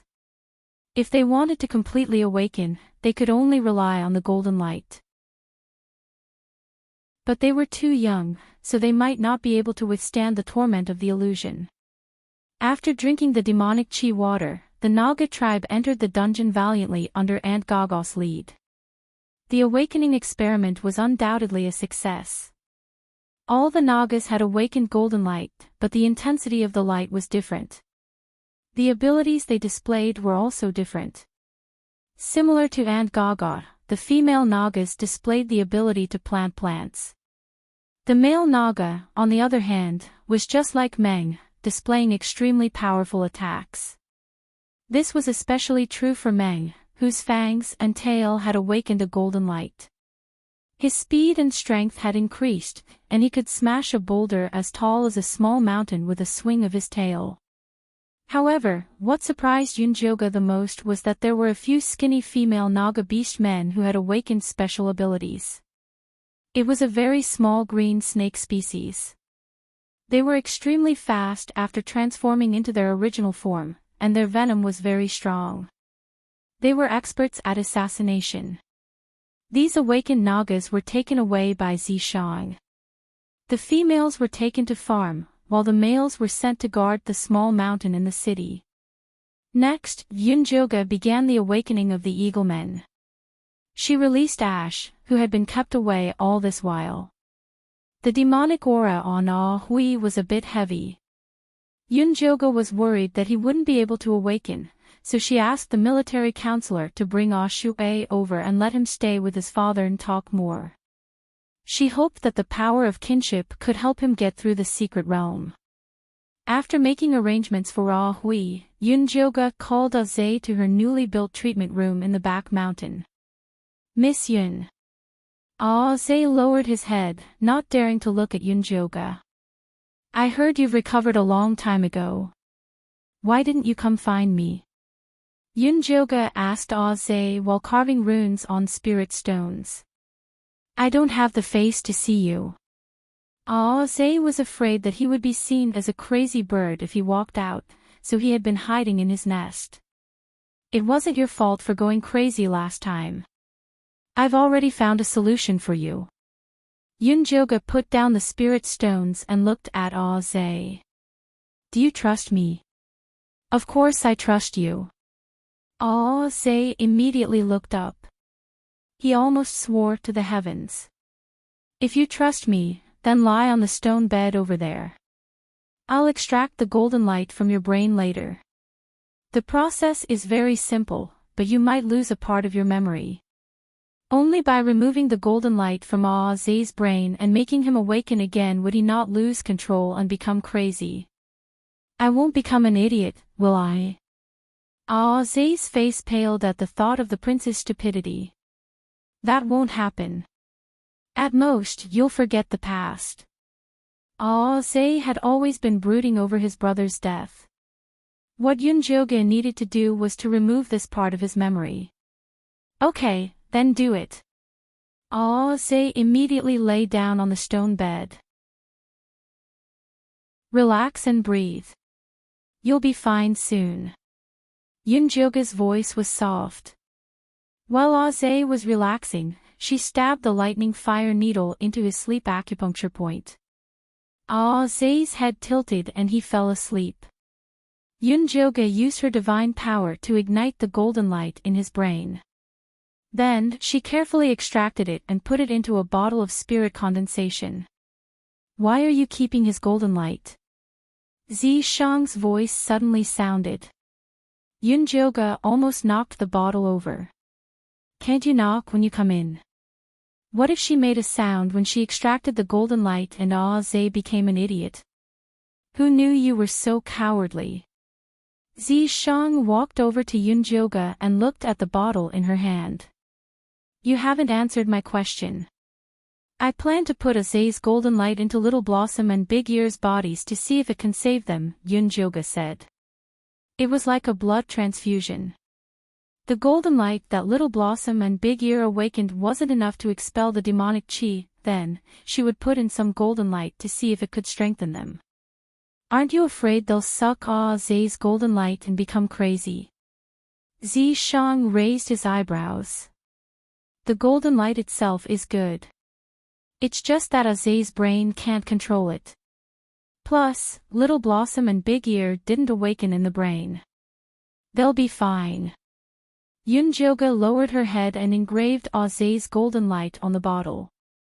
You really know how to make trouble. Zishang shook his head.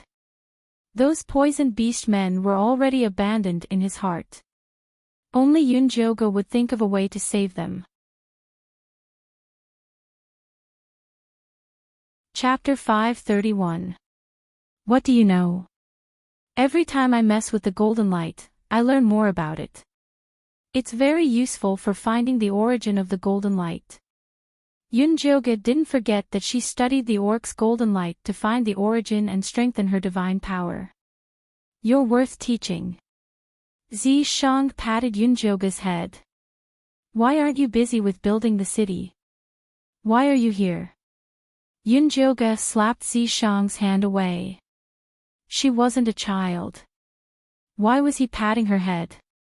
If she was still a goddess in the divine palace, Zishang's behavior was enough to be considered disrespectful. I went to the Death Swamp yesterday. Grey Castle is moving. I suspect Cho Sen will attack us in advance. Zishang's face turned serious. Are you sure you can defend Yun City? Yunjoga frowned. The city was filled with ordinary orcs. She could only rely on Zishang and Yin Shirley to defend. Just based on Yin Shirley and me, we can't defend it forever. You have to hurry up. Zishang was here to urge her. I was planning to awaken the Eagle people tomorrow. Now that you mention it, we have to start tonight. Yunjoga sighed. She didn't like the feeling of being rushed at all. Doing research required slow work in order to produce fine results. Okay, I'll inform the advisor now. Zishang kissed Yunjoga comfortingly. Go. Yunjoga waved Zishang away and woke Zhe up with a needle. Zhe got up in a daze and asked Yunjoga, Miss Yun, why am I lying here? How many is this? Yunjoga waved 3 fingers in front of Zay. This is 3, Zay answered honestly. Go find the advisor. He will tell you why you're here. Yunjoga's every cell was screaming for her to be busy. She really didn't have time to explain too much to Zay. Oh. Zay scratched his head and walked out in a daze. The advisor soon brought the eagle people over.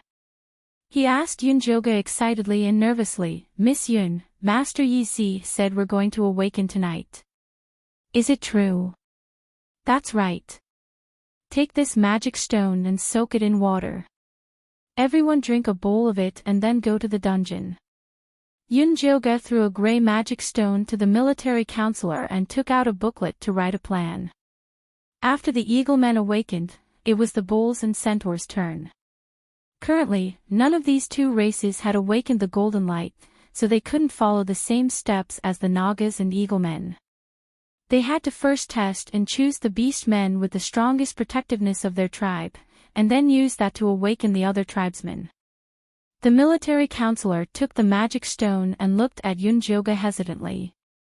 In the end, he couldn't help but ask, Miss Yun, can my grandfather awaken with us? If Grandpa could also awaken the golden light, he might be able to live longer.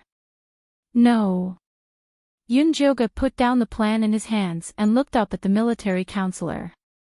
He said seriously, awakening the golden light consumes a lot of energy and mental strength. Elder Bai, who is about to die of old age, entering it is tantamount to suicide. I understand. I'm sorry to disturb you. I'll go and prepare now. Although the military counselor was sad, he forced himself to smile and left with the magic stone. Yunjoga was really worried when he saw the military counselor like this, so he took the plan to the small dark room in the dungeon and personally watched over them. The eaglemen were all excited when they saw Yunjoga personally coming. The eaglemen were divided into 2 groups and entered the dungeon illusion. The first group was led by Zay, which included Hui, Gu, and other eaglemen with normal physiques. When the illusion started, Hui was the first to awaken. The golden light spread from his wings and expelled all the demonic energy in his body. Yunjoga couldn't help but nod after seeing this. The company of family could indeed strengthen the protectiveness of the tribe. Zay was the second to awaken. His wings were shining with golden light and looked extremely powerful. Gu was next. This kid was probably ready to become a father. His protectiveness was very strong. Other than his wings, his abdomen was also awakened with golden light. The other eaglemen also awakened one after another. All of their wings were glowing. The stronger eaglemen's wings were brighter while the weaker ones were dimmer. However, it was the best outcome for all of them to awaken. The awakened eaglemen were automatically ejected from the illusion. The military counselor and Fei guarded outside and pulled them to the resting room next to the dungeon. Soon, the first group of eaglemen all left the illusion. The military counselor, Fei, Ping, and the other young and strong eaglemen were the second group. This group of strong eaglemen awakened even faster. The golden light on their wings was also very dense. They would definitely be very strong after transforming. The military counselor's awakening was also very smooth. First his wings, then his chest. The light was even more intense than Gu's. However, this was very normal. The military counselor had always been in charge of the tribe with Elder Bai. His protectiveness was the strongest, so he naturally awakened the most. Yunjoga was just about to close the illusion when she saw the military counselor's face suddenly turn pale. He suddenly spat out a mouthful of blood. Then, a golden light burst out from his head, and he was ejected from the illusion. It happened too suddenly. Yunjoga didn't even see how the military counselor flew out. She quickly left the dungeon and saw a group of eaglemen surrounding the military counselor at the foot of the mountain. "Military counselor, are you okay?" Zay patted the military counselor's face nervously, almost causing it to swell. "Miss Yun is here. Everyone move away." Goose saw Yun Jyoga coming over and quickly let her come closer. "Miss Yun, what happened to the military counselor? Why did he spit blood?" Zay's face was full of panic. The military counselor was recognized as an elite in the tribe. The awakening should have been very smooth. Why did he spit blood instead? He has awakened too many parts. He's too strong, so he spat blood. Don't worry. Yun Jyoga comforted the eagle men while using her spirit eye to check on the military counselor. The golden light on the military counselor's wings and chest were very stable. The color was bright yellow, but there was a thumb-sized golden ball spinning in his head. This ball of golden light was not as dense and pure as Dummy's, nor was it as violent as Zay's. It was something Yun Jyoga had never seen before. What happened? Shang had just finished building the city. As soon as he came over, he saw Yun Jyoga frowning in puzzlement. "There's a small problem with the awakening of the military counselor." Yun Jyoga told him what happened and said in annoyance, "I wonder what's with the golden light in his head." "Don't worry. You'll know when he wakes up." Shang looked up at the surrounding eaglemen and asked, "All awakened?" "Master Yi, all the eaglemen have successfully awakened." All the eaglemen stood in front of Shang with their chests puffed out. "Then follow me." Shang took all the eaglemen away with one sentence, leaving only the military counselor lying on the ground.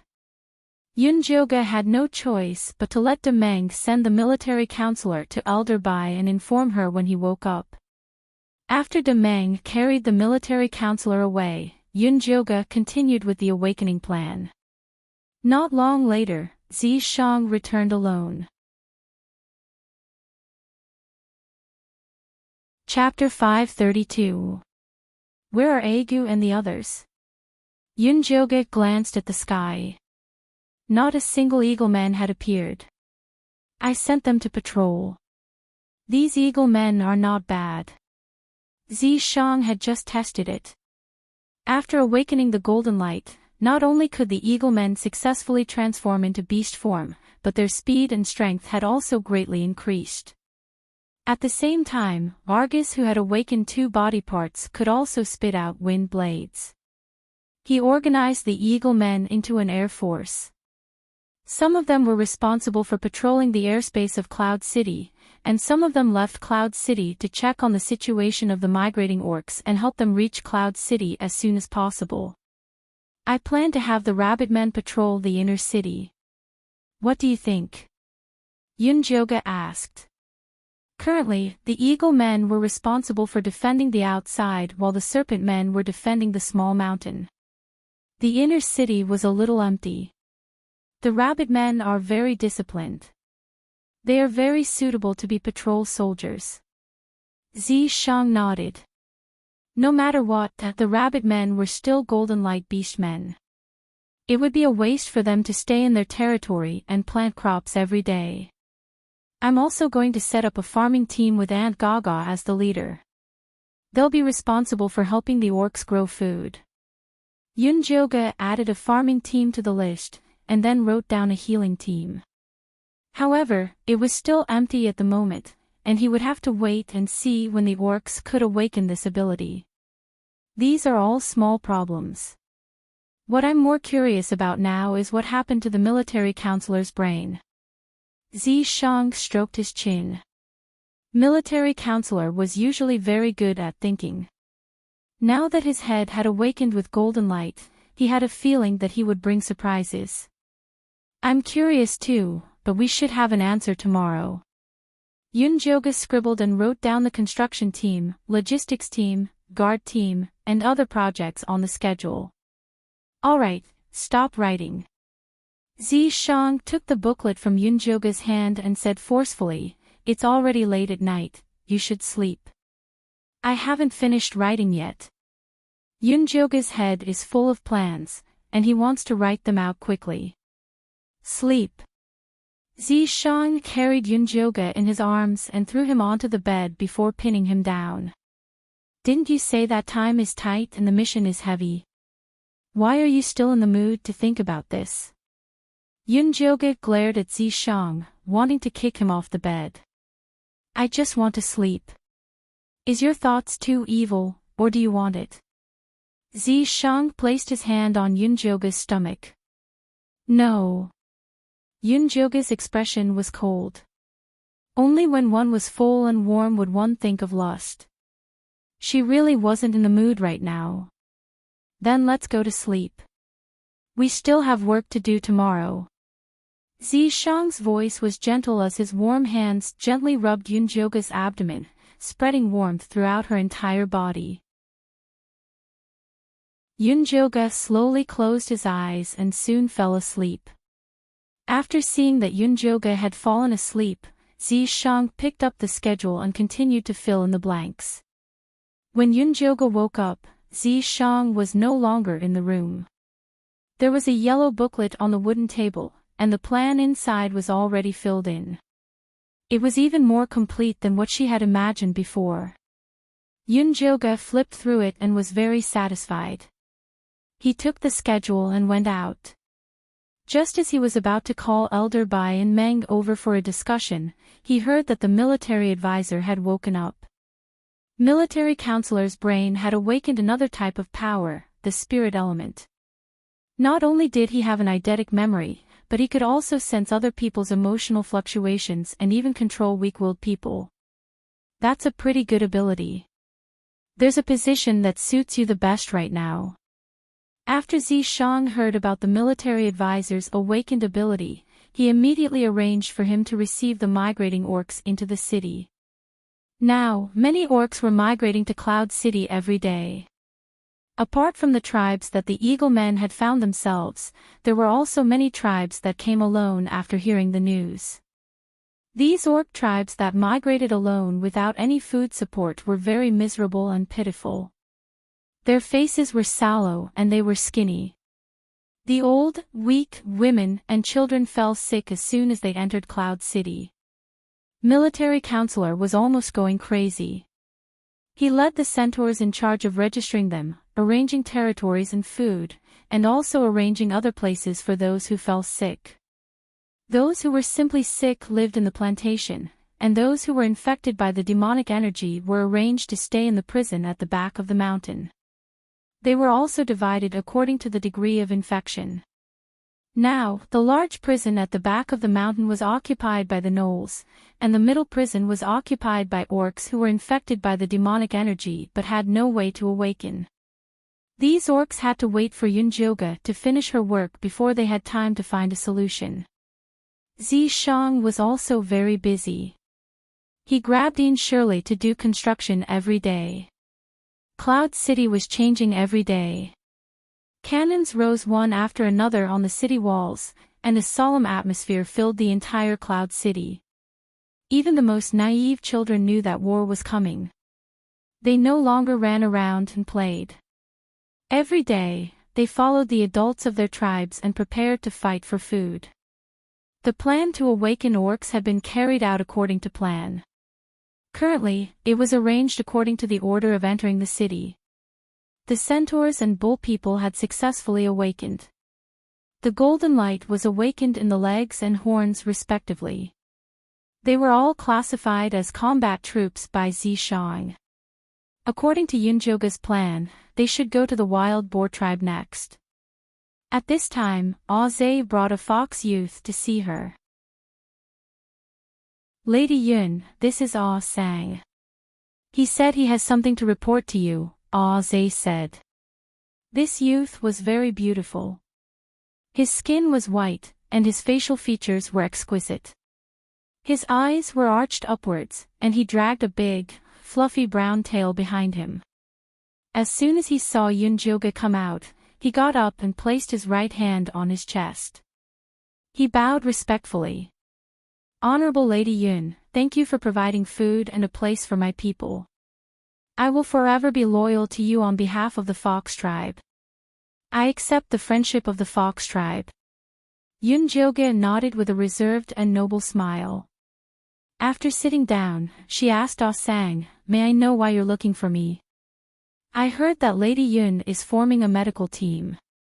The Golden Light Orcs of our Fox tribe just happen to have special medical abilities, Ah Sang said proudly.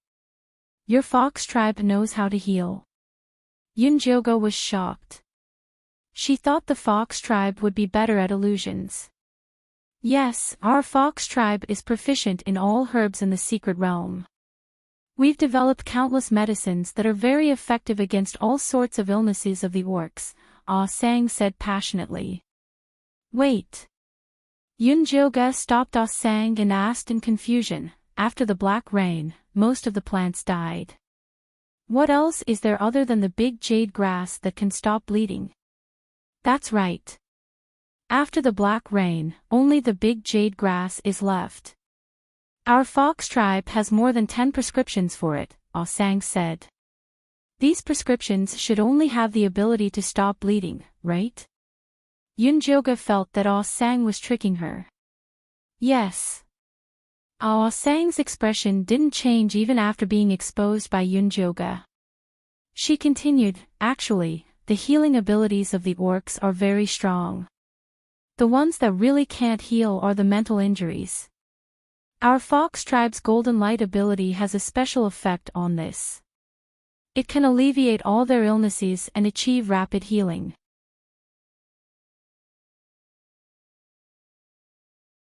Chapter 533. At the end of the day, your Fox clan is actually best at creating illusions. Yun Jioge saw that Ah Sang still wanted to explain, so he stopped him. Actually, I need your ability now. You don't have to go to the medical team. Tell me, how many golden beast men have awakened in your Fox clan? I'm the only one right now. Ah Sang finally looked a little nervous. During his time in Cloud City, he had already found out that this legendary Lady Yun had the ability to awaken the entire tribe with golden light. According to the order in which they entered the city, there were still a few tribes before the Fox clan. Seeing that the war was coming, he was afraid that his clansmen wouldn't be able to wait for the arrangements and would run over to recommend themselves. Show me your ability, Yun Jioge said casually. Yes. Ah Sang stood up, his eyes flashing with determination. The tribe's development depended on this, so he couldn't make any mistakes. Ah Sang exhaled softly, then closed his eyes and waved his hands gently. Rays of golden light spread out, and the entire room rippled like water.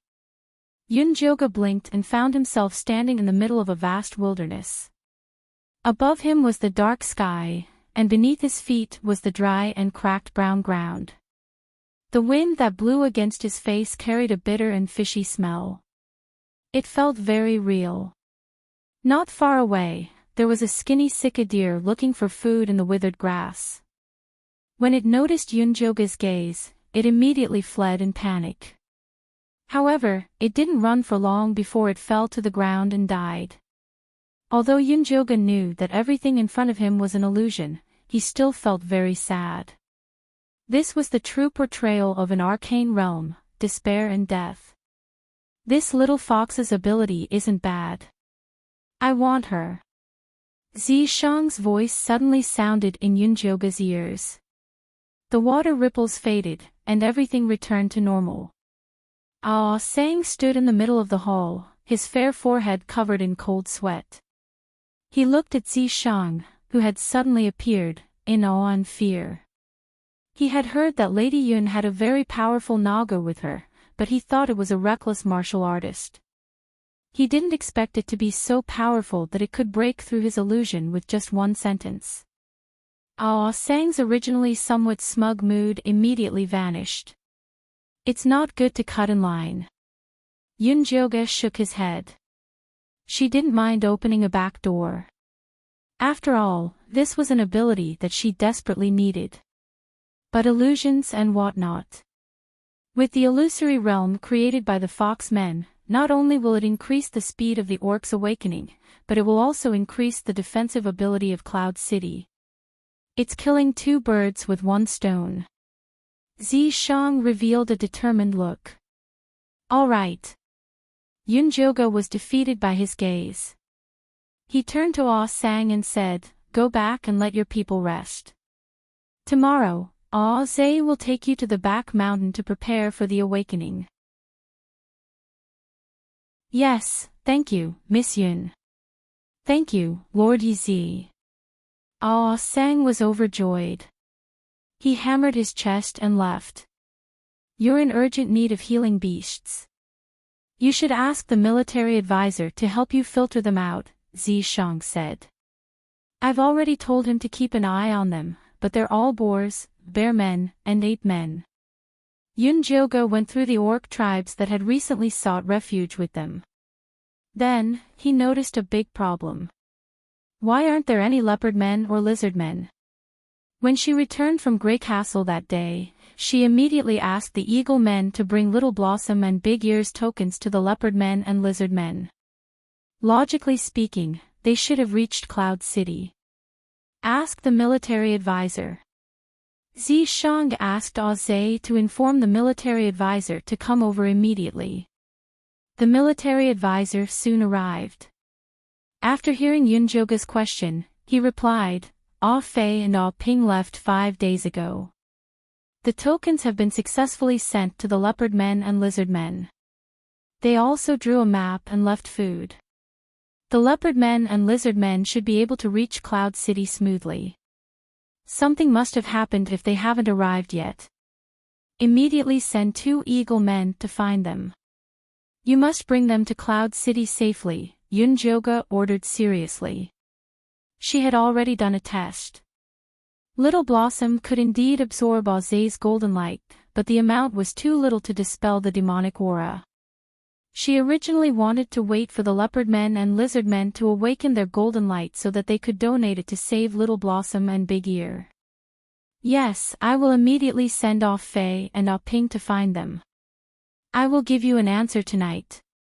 The military advisor immediately recorded everything on a small notebook that he carried with him. He had been so busy recently that even his eidetic memory could not cope with it. In the end, it was Yunjoga who gave him a pile of blank notebooks and told him to write everything down with a pen. Otherwise, it was very likely that he would collapse from overworking his brain. Go. By the way, move the awakening of the boar people to tomorrow afternoon. I will first awaken the foxmen tomorrow morning, Yunjoga ordered. The foxmen's awakening should be ranked 15th. What's so special about them that you can help them awaken in advance? The military advisor asked while recording. Yizi said that the foxman's ability to create illusions is very useful to him. It can also increase the speed at which the orcs awaken, so he gave them priority. Yunjoga explained briefly and continued, "Ask the Golden Light orcs that have recently joined Yun City what abilities they have. If they have healing abilities, they will be given priority." "I got it, but the Golden Light beast men that joined recently are very well hidden. None of them are willing to expose their identities. They should change their minds after the Foxmen tribe's matter spreads." The military advisor wrote at a rapid speed and added a few more details. Then spread the news about the Foxmen more. Yunjoga could actually understand why these Golden Light orcs hid their identity. They were afraid of being chosen as cannon fodder and even more afraid of being captured for research. Under such circumstances, Ah Sang was very bold and confident to take the initiative to promote himself. "I understand. I will immediately get Auntie Gaga to be in charge of spreading the news." After the military advisor finished writing, he asked, "Do you have any other orders?" "I don't." "What about you?" Yunjoga looked at Zishang. "I will handle the leopard men and lizard men myself. Tell Ah Fei and Ah Ping to find me later," Zishang said. "You want to do it yourself?" Yunjoga was surprised. The construction of Cloud City was in a hurry. Zishang did not even have enough time to sleep every day. How could he be in the mood to care about these things? I suspect that they have been kidnapped by Grey Castle. Zishang did not care about the leopard men and lizard men. He only cared about the upcoming war. During this time, he asked Ash and 4 eagle men to take turns to monitor Grey Castle. He did not know whether the eagle men did not have good eyesight or Grey Castle was too well hidden. All the information he received was that Grey Castle was as quiet as a dead city. Ash even wanted to sneak in to observe, but he was chased by magic stone arrows as soon as he flew into Grey Castle's territory. He almost lost his life. Under such circumstances, the disappearance of the leopard men and lizard men was a rare clue. Chapter 534. Do you mean that Grey Castle has another secret passage to leave the Death Swamp? Yunjoga asked seriously. Yes. Zishang nodded. That was why he wanted to see it for himself. I'll go with you. Whether Cloud City could successfully take root in the secret realm depended on the battle with Grey Castle. She had to go. What about the awakening plan? Zishang did not want to take Yunjoga. She couldn't allow those beastmen to take risks. It would be too restrictive. The awakening plan is on track. It's okay without me. She was not present when Centaur and Cowboy were awakened. Besides, don't you have the military counselor? Yunjoga looked at the military counselor with a smile. Yes. The military counselor made another note in the booklet to supervise the awakening plan. Don't be too nervous. If anything happens, leave it to me. Seeing the military counselor frowning, Yunjoga sympathized with him. But the more capable people did the more work. This kind of pressure was very important for his spiritual advancement. Don't worry. I'll arrange it. If there's nothing else, I'll go. The military counselor put away the booklet and flapped his wings to leave the room. His figure shuttled back and forth like lightning to deliver the task. You really want to go? Zishang did not give up and pulled Yunjoga. I'm enough. Isn't it better for you to stay here and guard Cloud City? Why are you so nervous? Yunjoga looked Zishang up and down and asked suspiciously. Are you hiding something from me? What shameful things can I hide from you? Zishang was speechless. He was going to investigate the situation in Grey Castle, not to have an affair. What was there to hide? Then why are you nervous? Yunjoga rolled her eyes at Zishang and began to think about what to prepare. Zishang sighed helplessly and said in a negotiating tone, Well, you can come with me. But wait until the foxmen awaken tomorrow. Their ability will be very useful. The divine senses of those puppet orcs had been controlled by Cho's senator. The foxman's illusion could destroy this control. Okay. How about I awaken another gnoll? Yunjoga thought that jackals had a keen sense of smell and were best at tracking and investigating. With them around, it would be easier for them to find clues about Grey Castle. The gnolls' heads and necks are blocked. It's too difficult to expel the demonic chi. Zishang frowned. He didn't have much time to wait. I only need to awaken one to lead the way. Yunjoga had gained a lot from his research on the golden light. His biggest success was extracting the golden light from the blood samples of the orcs. As long as he buried it in the body of an ordinary orc, it would be safe for them to awaken. Give it a try then. Zishang knew that Yunjoga loved to do research. As long as it did not affect the construction of Yunqing, he would not stop it. Help me pick one. Yunjoga brought Zishang to the dungeon where the gnolls were imprisoned. This place was guarded by the oxmen. Although the gnolls had been controlled by the demonic chi, their bodies still had the instinct to eat. As long as the oxmen fed them on time and cleaned the cells regularly, they would be fine. This one. Zishang had his eyes on the gnoll leader. You really know how to stir up trouble for me. Yunjoga sighed.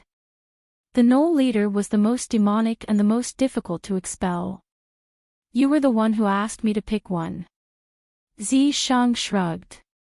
Rather than wasting time on a piece of trash, why don't we use a little more effort to awaken a capable one? Then I'll pick him. Yunjoga felt that Zishang's words made sense. He carried the gnoll leader out of the dungeon. Immediately, a strange smell wafted out. The Oxman only cleaned the dungeon, not the gnoll leader. After vomiting for so many days, it was only natural that he would stink. Clean him up and bring him to the infirmary, Zishang ordered the Oxman in charge of the dungeon. Yes. The tall and strong Oxman nodded solemnly. Together with the other gnolls on duty, they carefully scrubbed the gnoll leader and brought him to Yunjoga. After being cleaned up, the gnoll leader was quite handsome. His features were cold and deep. Coupled with his dusky eyes, he exuded an extremely sinister aura. Yunjoga took out the golden light blood seed that he had made. The bean-sized golden light blood seed glowed red. There seemed to be blood flowing faintly in it, and it exuded an extremely strong life force. If you bring this thing out, people will probably fight over it. Zishang took it and sniffed it. He found that it contained the light of life. If a mortal consumed it, it would increase their lifespan by 10 years. Of course. Don't you know who made it? But in the end, the blood of these orcs is still the best. Although they can't cultivate, their life force is extremely strong. It's a great supplement for bloodthirsty demonic cultivators, Yunjoga said. These beastmen should be thankful that the one they encountered is you. If it were any other cultivator, they would have been concocted into blood pills long ago. Truth be told, even Zishang felt tempted by the thick and pure scent of blood. Other cultivators can't use their spiritual power here. They will only be torn to pieces by the orcs. If it weren't for the fact that she could use her divine power, she would have ended up in a miserable state. Nangongyu isn't torn to pieces. Also, I don't know what's going on with the Golden Core cultivators who came in through other means, Zishang said while squinting. Maybe they went to a different arcane realm than us, or maybe they're secretly plotting something.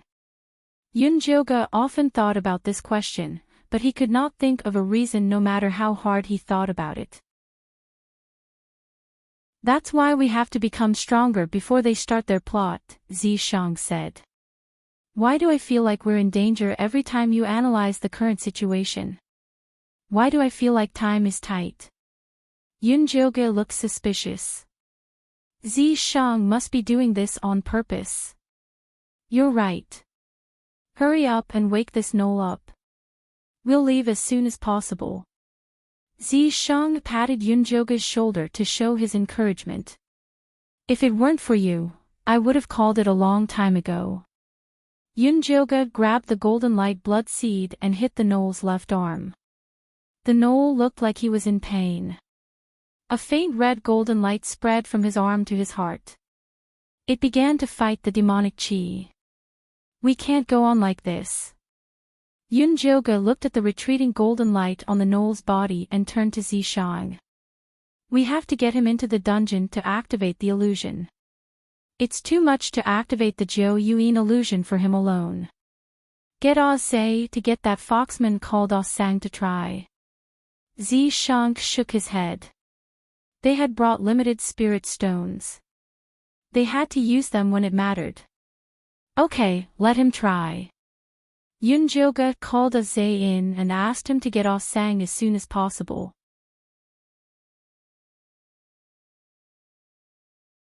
Chapter 535. Ozai came to the Foxman tribe's territory like lightning and brought Osang over. Osang didn't look too nervous. It was as if today's accident was within his expectations. There was no such thing as a free lunch. He knew the test wouldn't be this easy. However, when he walked into the treatment room and saw the gnoll standing inside, he was still shocked. You know him. Yunjoga immediately caught Ah Sang's expression. His name is 8. He's the leader of the gnolls. Ah Sang nodded and calmed down again. It's even better that you know each other. If you can help this gnoll awaken, your tribe will be able to successfully start the awakening planned tomorrow. If not, the Foxman tribe will leave Cloud City, Zishang said calmly. I'll try my best. Ah Sang nodded and looked straight into the eyes of the leader of the gnolls. He shouted anxiously, 8, it's not good. Lilia is injured. Come and save her. Yunjoga couldn't help but raise his eyebrows when he heard this. It seemed that Ah Sang and 8 not only knew each other but were also very close. When 8 heard Ah Sang's voice, a pained expression appeared on his face. The golden light on his body rose. 8, Lilia can't make it. You can only save her by awakening the golden light. Wake up, hurry. Ah Sang's voice was getting more and more urgent. The golden light on his fingers moved slightly, and an illusion immediately enveloped 8's body. Lily. 8 squeezed out these 3 words. The golden light on his body exploded, and his arm turned into a huge claw that grabbed at Ah Sang. Yunjoga reacted quickly and immediately pulled Ah Sang to the side. 8's hand landed on the ground and smashed a big hole. He turned around and wanted to attack Yunjoga, but he was hit in the chest by Zishang. He spat out a mouthful of thick gray blood. Thank you, Miss Yun. Ah Sang looked at 8 on the ground and let out a long sigh. Are you very close to him? Yunjoga asked. Our tribes are very close. When we were young, 8 often took us to play together. Ah Sang nodded. There was a trace of nostalgia on his charming face. Who is this Lilia you mentioned? Yunjoga asked again. 8's little sister and my fiancé. Ah Sang's expression was gloomy. Where is she now? Yunjoga did not expect Ah Sang to have such a relationship with the gnolls. I don't know. Ah Sang looked confused and said, a year ago, the black rain came again, and the gnoll tribe was flooded in the lowlands. After the entire tribe migrated, no one knew where they went. I've been asking around for their whereabouts, but I couldn't find them. Not long ago, I heard that the Lupus people had been corrupted by demonic energy and turned into puppets. Miss Yun, since you are willing to help 8 awaken, please save the Lupus people. Ah Sang pleaded. I awakened 8 because there is a quest that requires his ability. The gnolls did many bad things when they were controlled by the demonic energy. If he wants to save his people, he must first atone for his sins. He only needed one gnoll to search for clues about Grey Castle, so Yunjoga did not want to waste time awakening other gnolls. 8 is a very responsible and good clan leader. What happened in the past was not his own intention. As long as he is given a chance, he will definitely try his best to make amends. Ah Sang quickly put in a good word for his good friend. It's not up to you to decide whether he will try his best or not. While Yunjoga was speaking, Zishang had already woken 8 up. Where is this? What happened? 8 shook his head vigorously, his eyes full of confusion. When he saw Ah Sang, his face showed a surprised expression. Ah Sang, why are you here? Didn't your tribe go to the other side of the grassland? Arte, that was a long time ago. What about Lilia? Where is she? Ah Sang quickly asked. Lilia. 8 frowned painfully, and then his face became extremely ferocious. He gnashed his teeth and said, that damn oracle, she lied to us. I'm going to kill her. As he spoke, he was about to rush out of the door. Wait, tell me what happened. What did the oracle lie to you about? Yunjoga blocked 8's way. Who are you? 8 looked at Yunjoga vigilantly. His eyes instantly became frantic, and his arm once again turned into a huge claw and slashed at Yunjoga. 8, calm down. She's your savior. Ah, Sang hurriedly rushed over and hugged 8's arm. No, she must have been sent by the oracle. None of these humans from the outside are good people. They destroyed our home. I'm going to kill her. 8 roared. Ah, Sang, talk to him first. Come and find me when you figured it out, Yunjoga said coldly. She looked like she had a lot of things to do and was not interested in watching an orc go crazy. Yes, don't worry, Miss Yun. I'll definitely talk to him. Ah, Sang pulled 8 with all her might, and even wrapped her tail tightly around him. Yunjoga coldly left the treatment room with Zishang. As soon as the door closed, she immediately leaned against the wall to eavesdrop on what was going on inside. Zishang was speechless. He wanted to say something, but Yunjoga stopped him with a look. He could only sit by the side and eavesdrop with her. In the treatment room, Ah Sang's clear voice rang out. She explained the situation of the Knolls, Yunjoga's background, and the current situation of Cloud City.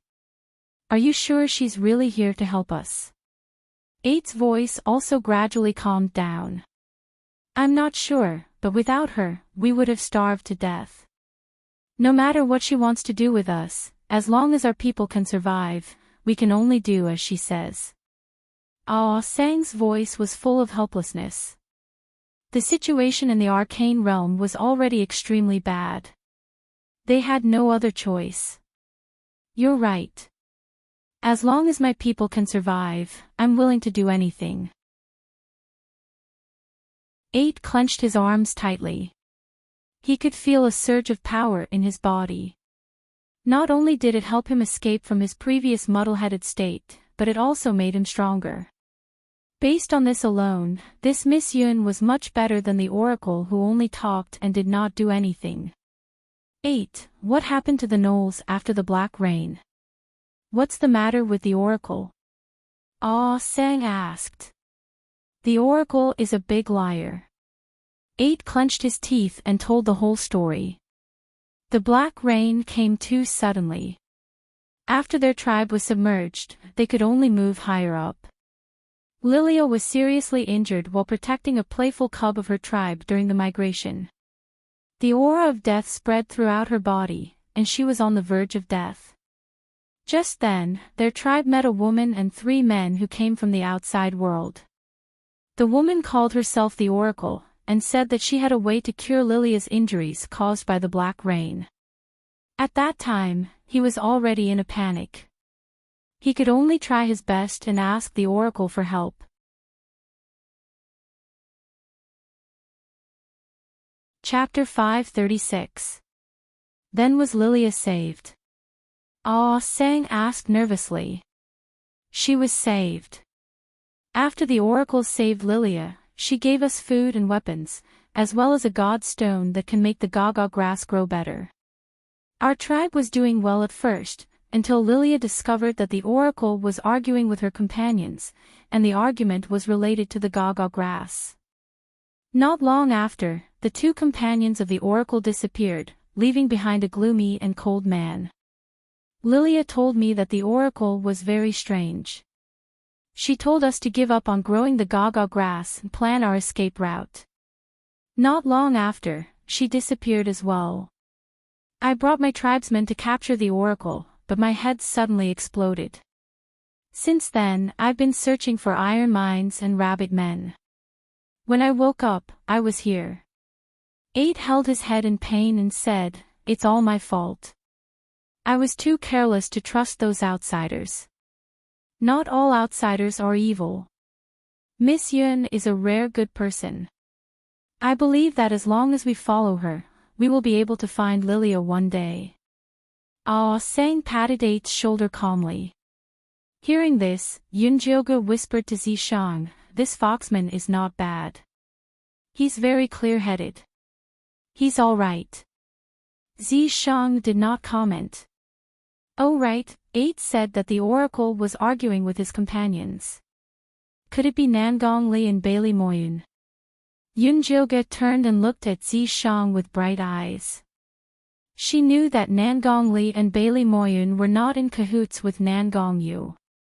Let's call 8 out and ask him.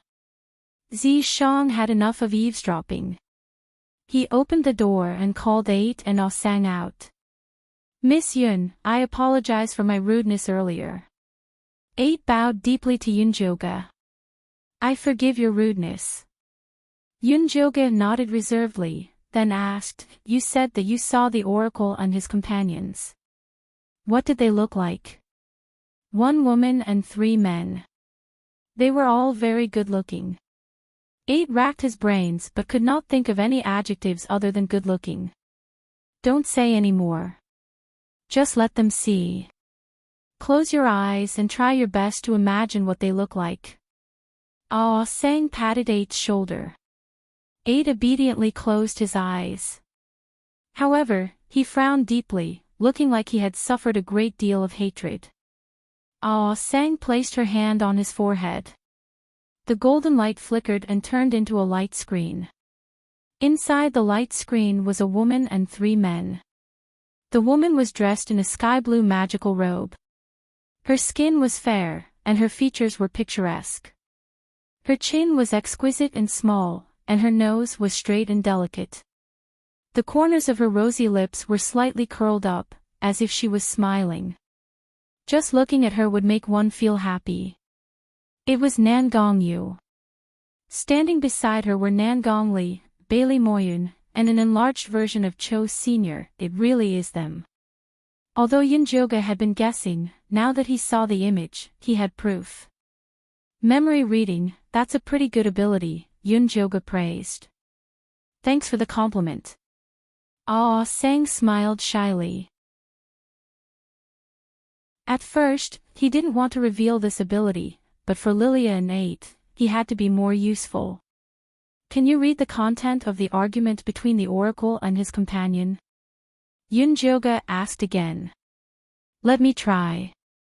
Ah Sang's fingers moved slightly, and the image on the light screen immediately changed. A petite, fair-skinned jackal girl appeared on the light screen. She said to 8 in a low voice, Big brother, I heard Master Li and Master Moyun arguing with the oracle yesterday. They said that the gaga grass is for pregnant women and that we can't do it. I don't feel good about it. Let's not plant the gaga grass.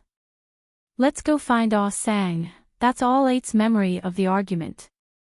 Ah Sang's voice was tired. The golden light on his hand gradually dimmed. The memory reading ability consumed a lot of energy, and he had reached his limit. Enough. Yunjoga nodded and said to Ah Sang, You've passed the test. Tomorrow, bring your clansmen to awaken on time, and then go on a mission with us. The military counselor will tell you the details of the mission. As for 8. Yunjoga's gaze fell on the extremely nervous 8. He said coldly, If he can complete the mission, I'll consider helping him awaken another clansman. Yes, thank you, Miss Yun. Ah Sang quickly nodded. He was very clear about the current situation of the jackal people. It took more effort to awaken one than to awaken a clan. This reward was very extravagant. Let's go find the military counselor. Yunjoga waved his hand and let Ah Sang and 8 leave. The foxmen are very useful. Am I right? Zishang raised his eyebrows. Yunjoga had doubted him before. Yes, your decision is always right. Yunjoga almost gave Zishang a thumbs up to show his admiration. Rest early. We'll set off immediately after the awakening of the foxmen. Zishang rubbed Yunjoga's hair and took her to rest. The next morning, Yunjoga personally presided over the awakening of the foxmen. The awakening process was very smooth. Unfortunately, except for Ah Sang, the other foxmen only awakened ordinary illusion abilities. In the end, Zishang organized them into a scouting team, which was responsible for patrolling and investigating the surrounding situation together with the Eagle Men. On this trip to Grey Castle, Yunjoga mainly brought the members of his guard team, the Rabbit Man Mang and Maya, the Eagle Men Hoodlum and Zay, and Ah Sang and 8. Let's go to the encampment of the Leopard Men and the Lizard Men first. You guys sit on Hoodlum. Zishang asked Ah Sang and Zay to turn huge. He and Yunjoga sat on Ah Sang while the other orc sat on Ah Sang. Then, they flew to the encampment of the Lizard Men and Leopard Men. Yunjoga didn't know if it was an illusion, but he felt that the aura of death in the secret realm was getting thicker. The earth was like a toad struggling at death's door, and the skin on his body was already dry and cracked. Many beasts lay among the withered grass and trees. Their bodies were covered with black scars of death and emitted a foul smell. If Miss Yun hadn't built Cloud City, we orcs would have ended up like them, Ah Sang whispered to 8. 8 didn't reply, but he looked at Yunjoga's back with a trace of fear and gratitude. He had gone to the dungeon to see the rest of his people. Although their minds were controlled and their faces were numb, at least they were still alive and there was still hope. The encampment of the Leopard Men is over there. Hold tight, I'm going to land. Ah Sang's voice came, and then he quickly landed. Yunjoga, Zishang, and the others jumped off the eagle's back. There were piles of rocks everywhere. From the smooth surface of the rocks, one could vaguely see that there used to be an orc tribe living here. 8. See if there are any clues. Yunjoga walked around and didn't find anything special. Yes. 8 immediately bent down and turned into a huge jackal. His reddish-brown fur shone, and his gray eyes emitted a sharp light. He sniffed around the pile of rubble and quickly identified his target. He used his claws to dig up a large rock and dug out a neatly wrapped bundle from underneath. There was an animal skin and an old stone bowl with holes in it. This is left behind by the Leopard Men and Lizard Men. They agreed to migrate together, Ah Sang said. Yunjoga flipped through the things. Usually, orcs would bury things they didn't need before migrating. On one hand, it might be useful in the future. On the other hand, it was to hide the traces of their lives. It seemed that the Leopard Men and Lizard Men left very calmly. 8. Can you find their route of departure? Zishang asked.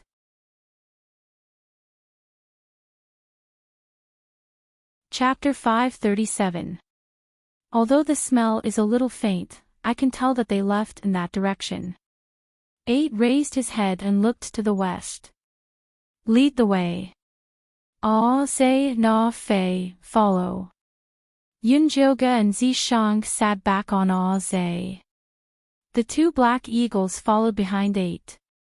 Art sprinted across the land, occasionally stopping to sniff at a fork in the road, then moving on. After running for about an hour, 8 circled a wide forest of dead trees and retreated to a small river that he had just passed by. He looked up and shouted at Yunjoga and the others, "This is where the Leopard Men disappeared." Here. Yunjoga looked down at the dry stream. It was too far and he didn't see anything. Zay, go down. Then, Zishang jumped down from behind Lu Zay and landed on a dry riverbed. Yunjoga and the others landed too. Demeng accidentally stepped into the deep black mud. When he jumped out, his feet were covered in mud. Stay away from me. Mayo looked at Demeng with disgust and quickly left. Yunjoga quietly left too. The mud was too smelly. Look here. Zishang pulled Yunjoga and signaled her to look at the grass by the river. There were a few scattered footprints that were so faint that they were almost invisible, heading towards the forest of dead trees in the distance. 8. What's going on? Yunjoga asked. Although the last sign of the Leopard Men was in the forest up ahead, they actually disappeared by the river, 8 said as he walked up to Yunjoga and Zishang. Why? Yunjoga asked. If it were me, I would never bring my people into the dead tree forest. The footprints are too clear. Someone must have set it up, 8 said. Okay, everyone search around here. North, south, east, west, pick a group each. Yunjoga also wanted to pick a direction but was stopped by Zishang. This river seems to have dried up not long ago. Zishang squatted down and picked up the mud on the riverbed. It was still very wet. Could they have been attacked while drinking here? Yunjoga also squatted down and asked. Very likely. Zishang glanced at the messy footsteps by the river and said, something unexpected must have happened at that time. Where will they be taken? Yunjoga got up and looked around. The vast wilderness was empty except for the dead trees. I don't know about that. Without using demonic power and divine abilities, even he would have a hard time finding the missing leopard men and lizard men. About half an incense's time later, Ah Zhe and Ah Fei flapped their wings and came back to report, Miss Yun, the east side is the wilderness. The end of the wilderness might be a cliff, or it might be the death swamp. If we want to investigate clearly, we will need to fly for at least 2 days. Then, Demeng and Maya returned. The west side is also in the wilderness. We didn't find any movement from the leopard men or the lizard men. Then 8 and Ah Sang also came back.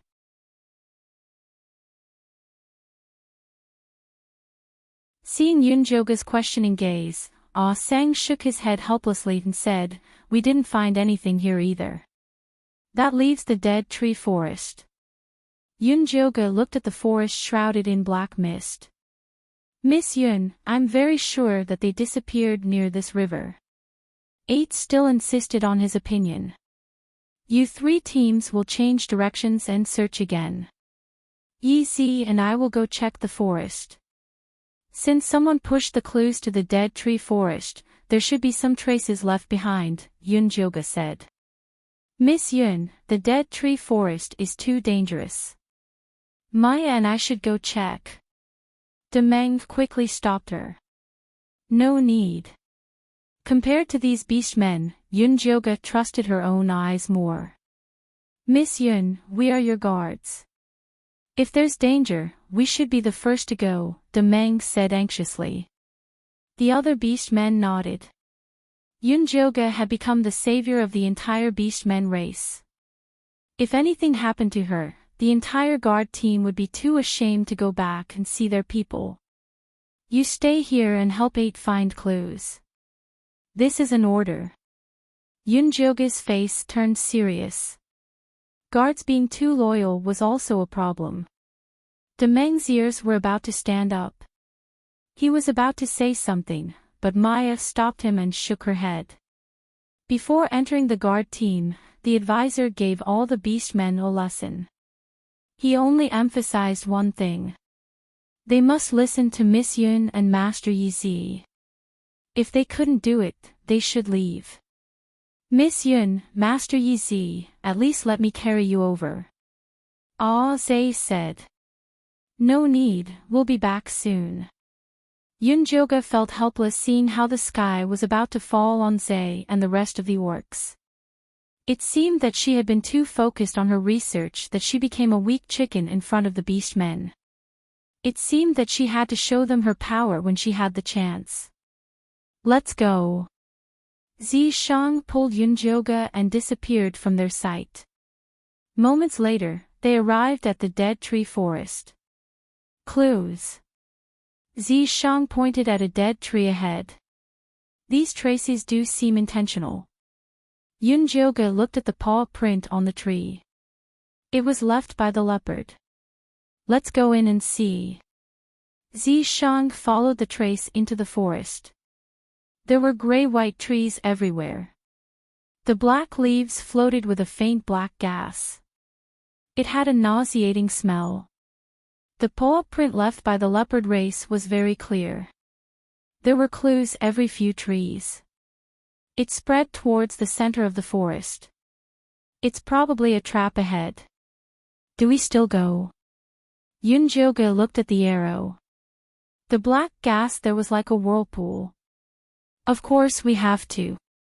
Know yourself and know your enemy, and you will never be defeated in 100 battles. We need to find out what kind of cards Chosen and Nangong you have. After saying that, black scales immediately covered his entire body. He then led the way. Yunjoga only took 2 steps behind him when she felt something heavy under her feet. A gray vine grabbed her ankle and pulled her into the forest. Zishang turned and stomped on the vine, protecting Yunjoga behind him. The dead trees in the forest started to boil. The dead trees swarmed toward them like sharks that had smelled blood. Countless tree vines attacked them. Open your spirit eye and find the tree core. Zishang carried Yunjoga and moved left and right. He punched the trees in front of him. However, there were more and more trees. Even if they were broken, they would regrow. There was no time to stop. Yunjoga opened his spiritual eye to search around and finally found a ball that was flickering with gray light that was constantly moving around. It was undoubtedly the dead tree's heart. There. Yunjoga flicked her moon spirit thread to the gray orb. Zishang turned into a snake tail and whipped in that direction. All the dead trees in front of him turned to dust. Yunjoga used her moon spirit thread to wrap around the gray orb. Just when she was about to crush it, she heard a terrified cry. Don't kill me.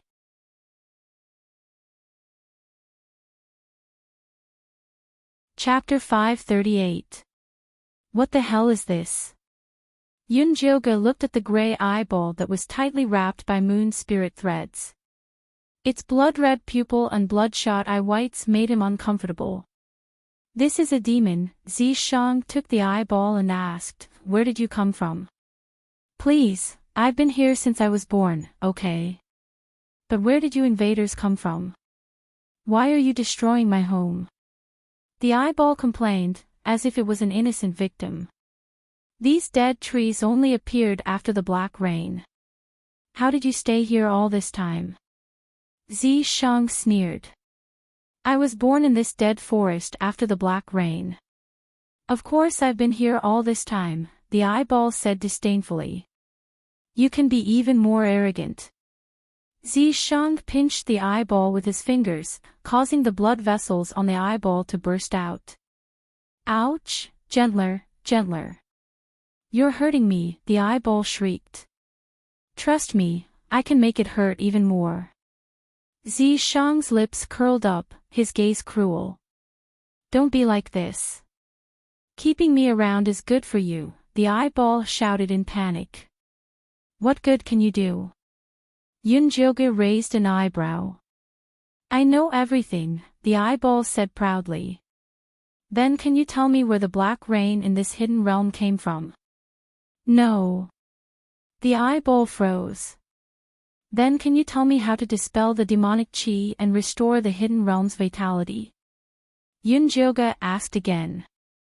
No, I can't. The eyeball suddenly felt so useless. Then what's the point of keeping you around? Yunjoga stared at the eyeball's red pupil emotionlessly.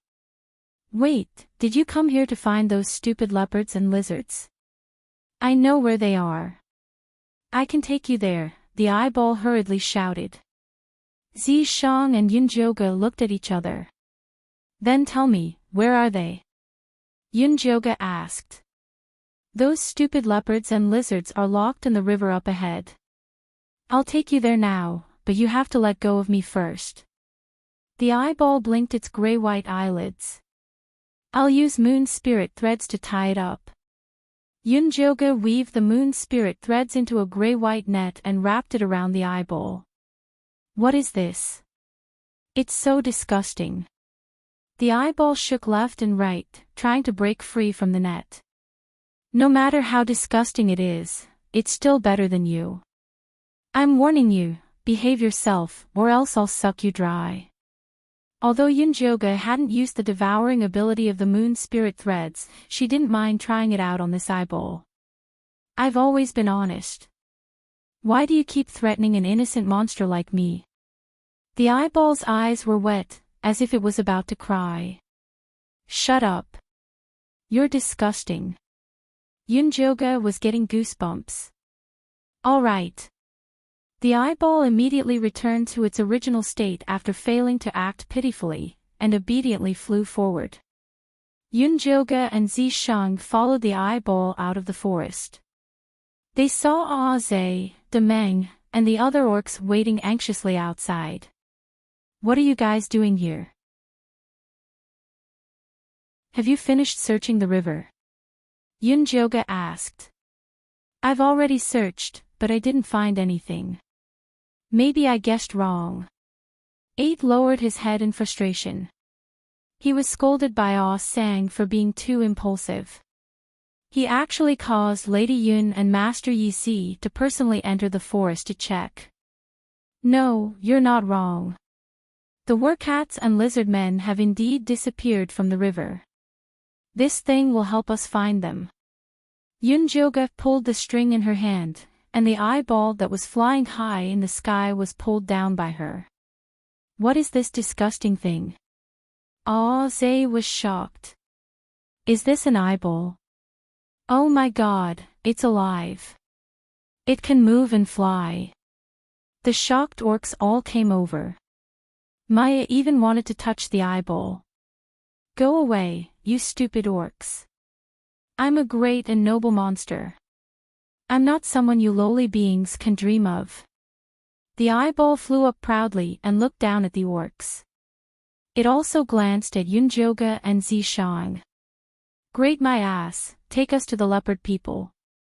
Yunjoga shook the moon spirit threads, and the eyeball spun. Stop bullshitting, I'll take you there now. The eyeball flew into the river and circled around the mud Demeng fell into before saying, It's here. We've checked this place many times. There's nothing but mud. 8's feet were covered in mud from when he went into the river. Stupid orcs, back off. The eyeball sneered and shot a dark red beam at the bottom of the river. The bottom of the river, which was full of silt, rumbled, and then a big black hole appeared. Gusts of chilly wind drifted out from it. The people you're looking for are inside. Go in. The eyeball said. There's indeed the smell of leopard people and lizard men inside. 8 nodded with a serious expression. Take us in. Yunjoga pulled the eyeball. Okay, follow me. The eyeball moved and floated inside. 8, Sang, and Zhe walked in front, Yunjoga and Zishang in the middle, and Maya, Demeng, and Ah Fei brought up the rear. Yunjoga followed the eyeball and found that there were all kinds of complicated tunnels under the river. The gray stone walls looked very sturdy, and it was obvious that someone had carefully built them. Looks like this is the secret tunnel of Grey Castle.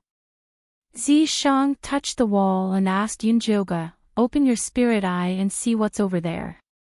Yunjoga opened her spirit eye and saw countless figures glowing with gray light in the tunnel not far away. They were walking toward Cloud City. They're attacking Cloud City. Yunjoga knew that Grey Castle would attack, but she didn't expect it to be today.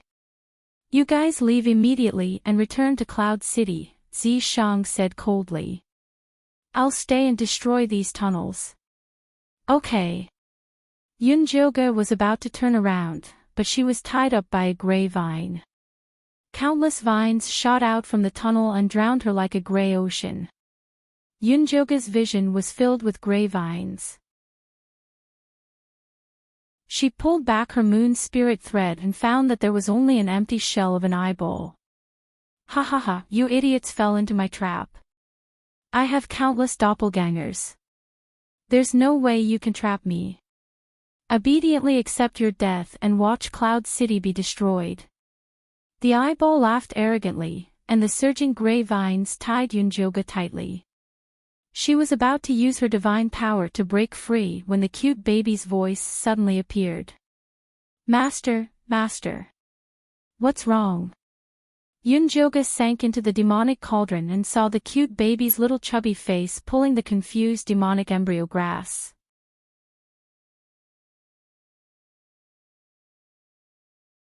Chapter 539. This stupid eyeball is so arrogant. Why don't you let Xiao Chao out to catch it? Did you forget about Xiao Chao again? The baby said unhappily. Who said I forgot about it? I'm about to let it out. But are you sure Xiao Chao can really catch that eyeball? Yunjoga looked at the innocent Xiao Chao. After a while, Xiao Chao had grown taller. She was already the size of a 3-year-old. The baby knitted a green cloak for him. Finally, he wasn't naked anymore. Of course, Xiao Chao is a demonic fetus. She's born to restrain all kinds of demons. The baby raised his chin proudly as if Xiao Chao was born by him. Xiao Chao, are you sure you can do it? Yunjoga ignored the baby's bragging and looked at Xiao Chao. Cho, catch. The baby grinned, revealing 2 white teeth the size of rice grains. Go. Yunjoga released Xiao Chao from the demonic tripod. The gray vines that were attacking Yunjoga suddenly trembled. They turned and ran as if they saw something terrifying. Cho, don't run. Black mist floated around Xiao Chao. She ran toward the floating eyeball with her short legs. Ah, brat, go away. The eyeball screamed and flew toward the exit. Catch! Xiao Chao stretched out her meaty claws and grabbed at the sky. The eyeball was immediately fixed by an invisible magic. It struggled with all its might. Its eyes were even bursting with blood vessels, but it still didn't move. Ah, Cho. Xiao Chao stood on her tiptoes and plucked the eyeball. She rubbed it in her hands as if she had gotten a new toy. Save me, the eyeball begged for mercy. Don't you have countless clones? Run again. Yunjoga broke free from the gray vines and took the eyeball from Xiao Chao's hands. He pinched it hard. King, have mercy. The eyeball begged pitifully. Actually, I'm just a clone. It was destroyed just now. Remove these vines immediately and release my companions, Yunjoga ordered fiercely. Yes. The eyeball removed the sea of gray vines as quickly as possible. Zai and the others fell to the ground, but they didn't see Zishang. Where did the other one go? Yunjoga asked the eyeball. I don't know. He disappeared just now. His eyeballs moved left and right as if he was shaking his head. Miss Yun, Master Yi Zi went out from the side tunnel. He wants you to take us away. He's in charge of destroying the tunnel. Zai got up dizzily. When did he tell you? Yunjoga asked. Just before the branches came out. As soon as he said that, there was a rumbling sound in the distance. Debris kept falling from the tunnel. Run, that madman blew up the passage, we'll all be buried here, the eyeball screamed. Xiao Chao, hold on to it tightly. Everyone, hurry up and leave this place. Yunjoga threw the eyeball back to Xiao Chao and then ran towards the exit with the orcs. Please take me back, I don't want to stay with the naughty kid, eyeball screamed. Yunjoga couldn't be bothered with it. He raised his hand and used his moon spirit threads to block the falling rocks. He finally rushed out of the tunnel before it collapsed. Oh my, Miss Yun, look over there. Zai used his wings to point at the wasteland in the distance. The black ground kept collapsing, as if there was a monster rolling around under it, ready to come out at any time. Let's go back to Cloud City first. Yunjoga could feel that the monster's presence was Zishang. Since Zishang wanted them to go back to Cloud City, then he could handle it. Here. Ah Zay and Ah Fei turned into black eagles again and carried everyone back to Cloud City. Yunjoga sat on Ah Zay's back with Xiao Xiao in his arms. He watched as the eyeball shivered in Xiao Cao's palm. Please take me away from here. The eyeball looked at Yunjoga pitifully. This time, it was really crying. Why are you so afraid of Xiao Xiao? Have you seen it before? Yunjoga found it unbelievable. All demon babies are black. Fear flashed through the eyeball's red pupils. It muttered to itself like a psychopath, they will never get tired of stabbing you with needles, burning you with fire, scalding you with boiling water, and throwing you into a group of demon rats to watch you get bitten to pieces. Tisk. Yunjoga frowned. He felt his eyes start to hurt. I'll promise you anything, as long as you don't leave me behind. The eyeball cried like a good girl who fell into a demon's den. That depends on your performance. Yunjoga laughed inwardly. He didn't expect the naughty kid to have such power. I'll do my best. The eyeball shook up and down excitedly. Xiao Xiao reached out and flicked it with a smile, as if she was playing with a roly-poly toy. Be good, Xiao Xiao. We'll play later. Yunjoga moved Xiao Cao's finger away and asked the eyeball, you said you appeared after the black rain. Is that true? No, I'm actually a magic ball specially trained by Lady Nangongyu for missions. She has trained a total of 300 magic balls. They are scattered in the dead forest to ambush the orc tribes. After we catch the orcs, we send them to Lord Chosin of Grey Castle to make puppets to attack Cloud City. The eyeball immediately explained in detail. What's Nangongyu's real identity? Why does she train monsters? The eyeball in front of him was full of intelligence. It was comparable to a high-level monster. It wasn't something an ordinary person could train, not even 1,000 killers.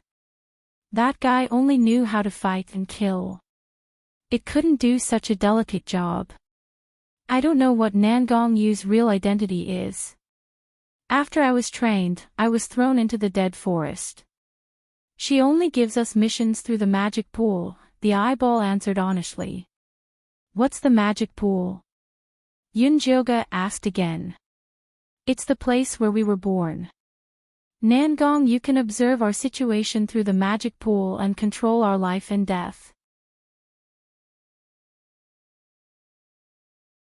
The eyeball saw the strange look on Yunjoga's face and hurriedly added, however, an accident happened when I was born. Nangong, you had already lost control over me. That's why I'm so smart and adorable. What happened when you were born? Yunjoga asked curiously. I don't know. I don't have that kind of memory. But I know I'm different, the eyeball said with a hint of pride. I can see that. Such a strange personality was indeed not something an ordinary monster could have. Really? You're really my confidant. I heard those stupid orcs call you Lady Yun. Can I call you that too? As long as you don't leave me with this naughty kid, I'm willing to swear loyalty to you. The eyeball blinked, trying to make itself look more sincere.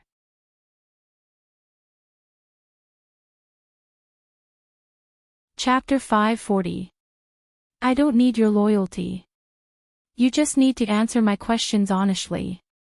Yunjoga interrupted the eyeball's nagging and asked, when did you give the order to attack Cloud City? Today. I suspect Nangongyu has spies in Cloud City. She gave the order to attack the city right after you left. The eyeball said seriously, Master, I'm good at finding spies. You can leave it to me. First, there are no spies in Cloud City. Second, I'm not your master. He is. Yunjoga put the eyeball back into Xiao Xiao's hand. Don't give me to him. The eyeball screamed. Xiao Xiao giggled. She grabbed the eyeball with her meaty claws and rubbed it. She was having a lot of fun. You can scream louder. I'm sure Xiao Chao will be happy. Yunjoga reminded it kindly. The eyeball immediately stopped screaming. Its eyelids drooped and turned into a gray ball. No matter what Xiao Chao did, it wouldn't make a sound. Cho-cho, stop screaming. Xiao Chao said to Yunjoga disappointedly.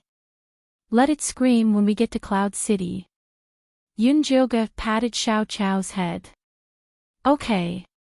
Xiao Chao put the eyeball into the pocket of her green cloak and patted it. She asked expectantly, Are we there? Ready. It's over there. Yunjoga pointed to Cloud City in the distance.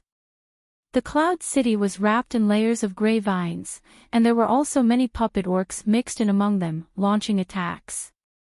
Fortunately, the entire Cloud City was covered by Yin Shirley's Yin Yang Qi. The attack was temporarily blocked. Eyeball, can you get rid of these dead trees and vines? Yunjoga patted Xiao Chao's pocket. No. Those dead trees aren't my subordinates. I can't summon them. The eyeball said gloomily. If you can find a way to open a path, I'll let you leave Xiao Chao for 2 hours. Yunjoga offered.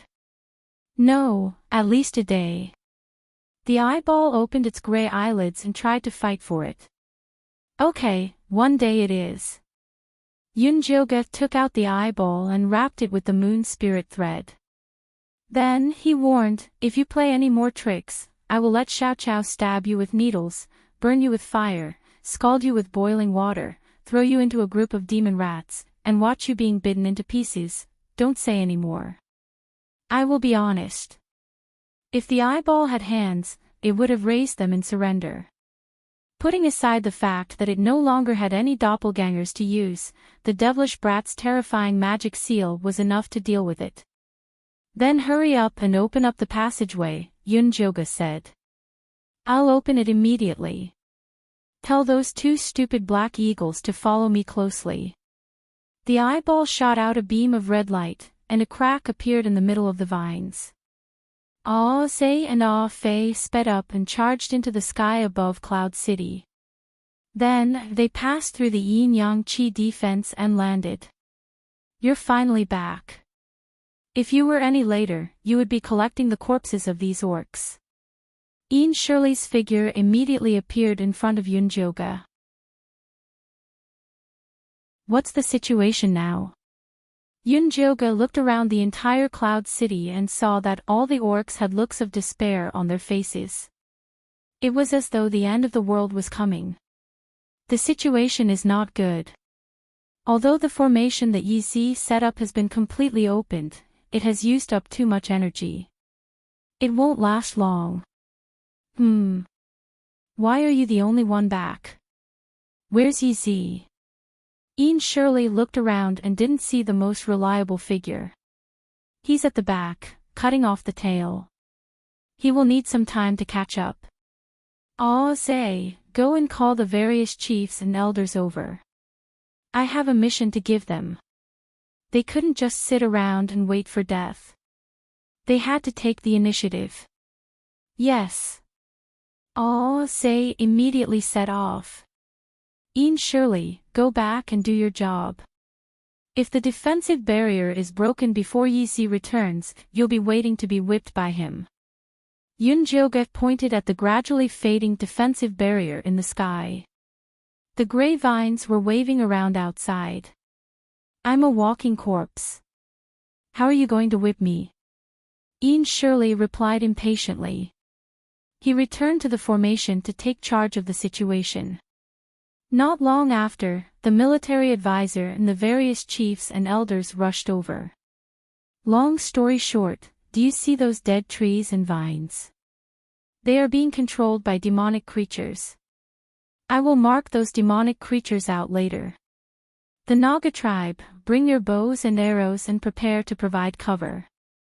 The Eaglemen tribe, you are responsible for attacking. The Foxmen tribe, set up an illusion. The rest of the awakened orcs, defend the 4 corners of the city. Yunjoga calmly issued various orders. His powerful aura calmed the orcs down. They all responded loudly. The golden orcs were spread throughout the entire Cloud City under Yunjoga's command. Miss Yun, how do you plan to mark those demonic creatures out? The military advisor asked. Use this. Yunjoga dug out the eyeball and stuffed it into Xiao Chao's hands. Xiao Chao, take the eyeball and mark the demonic creatures. If he doesn't listen, beat him up. Okay. Xiao Chao responded in a loud and clear voice. You promised to let me leave it for a day. You lied to me. The eyeball looked at Yunjoga in disbelief. Hee, Chocho is crying again. Xiao Chao grinned, revealing 2 grain-sized teeth. Transparent saliva dripped onto the eyeball. Let me die. The eyeball was about to collapse as it wailed. I only said to let you leave Xiao Chao for a day. I didn't say today. Get to work now. If you don't perform well, I'll seal you in Xiao Chao's saliva. Yunjoga threatened the eyeball while wiping Xiao Chao's saliva. This was the disadvantage of children with teeth. Saliva flew everywhere. Kill me. The eyeball screamed and flew forward desperately. Go, go, go. I'm going to kill all those damn demonic creatures. I'm not having a good time, so I won't let them have it easy. Miss Yun, who is this little adult? The military advisor looked at Xiao Chao's nimble figure. This is my demonic child, Xiao Chao. Aw, say, you guys go help too. Get rid of these vines as soon as possible. Yunjoga waved his hand for his personal guards to follow. Aw, say hesitated for a moment, but in the end, he still chose to help Xiao Chao. The other orcs followed. The eyeball ran around the city walls. It kept shooting red rays from its eyes, burning red dots into the gray dead trees. The eaglemen transformed into their original forms and shuttled through the air. The Nagas wrapped themselves tightly around them and shot at the demonic creatures hidden in the vines. Those demonic creatures were all very thick and slow, so they were easily eliminated.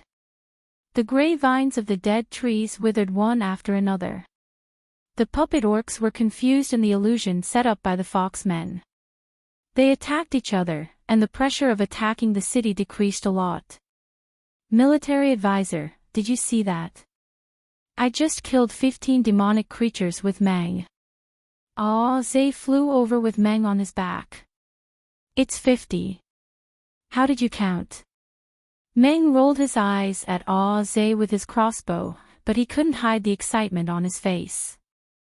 It seems that the oracle's tricks aren't that great. Aw Zay boasted shamelessly. Don't let your guard down. There's a kind of demon monkey corpse in Grey Castle. It's extremely strong and fast. If you encounter it, you must distance yourself and kill it. Don't let it get close to you. Cho Sen's demon monkey corpses hadn't appeared yet. They were the real troublesome ones.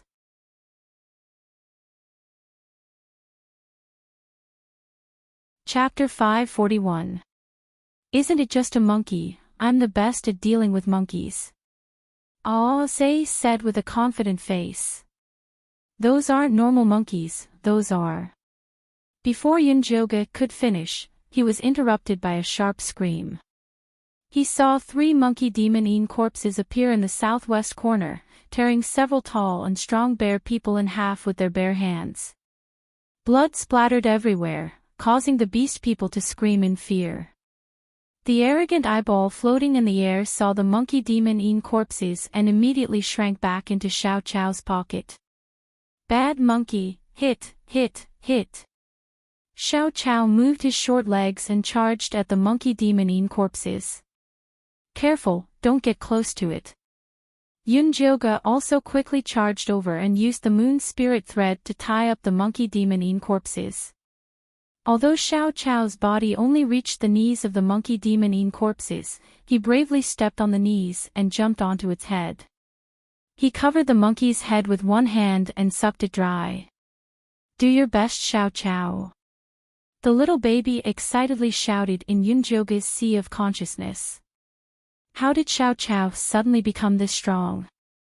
Yunjoga watched in shock as Little Grass jumped around the three monster monkey-eaten corpses like a nimble little rabbit, sucking them dry without any effort. Hey, when I was helping you find seeds, I found some soul-eroding demon flower essence, so I gave it to him. The little baby proudly said. Soul-eroding demon flower, what is that? Yunjoga had never heard of it before. That is a heaven-level demon. After eating it, it has the ability to forcefully steal the demon's soul. It is the most suitable for Xiao Chao. The little baby proudly said. It really is suitable. Yunjoga saw Xiao Chao easily kill the three monkey demon-eaten corpses. His heart was filled with an indescribable joy. Master, I killed them all.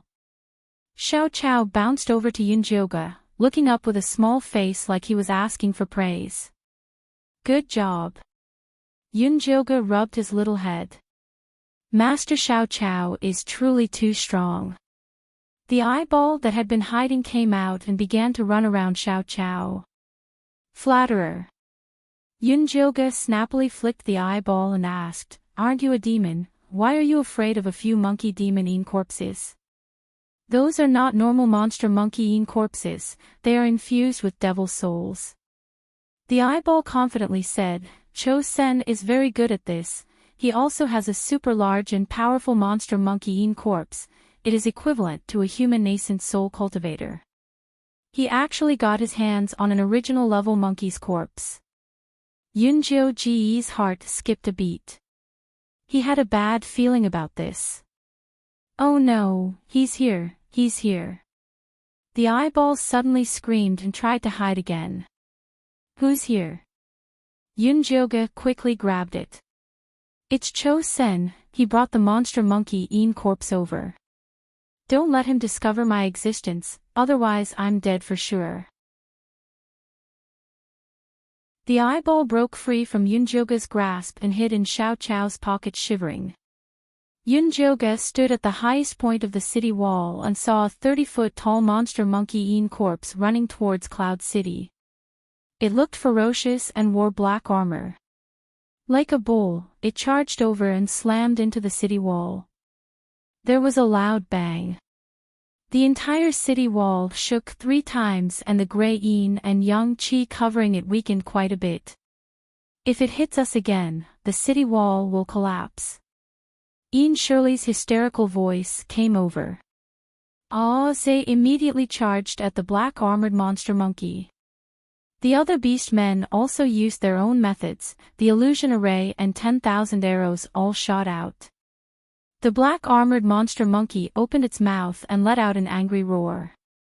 An invisible sound wave spread out, not only blowing away the arrows, it also caused internal injuries to the eagle man in the sky. Zay's body shook, but he still fell to the ground with Mang. Bad monkey. Xiao Chao let out an angry scream and charged at the black-armored monster monkey. Go back, this isn't something you can deal with. Yunjoga threw Xiao Chao back into the demonic cauldron. The moon spirit threads wrapped around the black-armored monster monkey and the gray devouring threads pierced into its body. He never thought that the black-armored monster monkey's body would be as hard as rock and the moon spirit threads couldn't pierce through it. Yunjoga was about to increase his divine power output when the black-armored monster monkey's body suddenly released a dazzling black light that bounced off the moon spirit threads. Yunjoga felt like her chest was hit by a hammer. Her body swayed and she fell off the wall. The black-armored monster monkey immediately reached out its furry paw to catch her.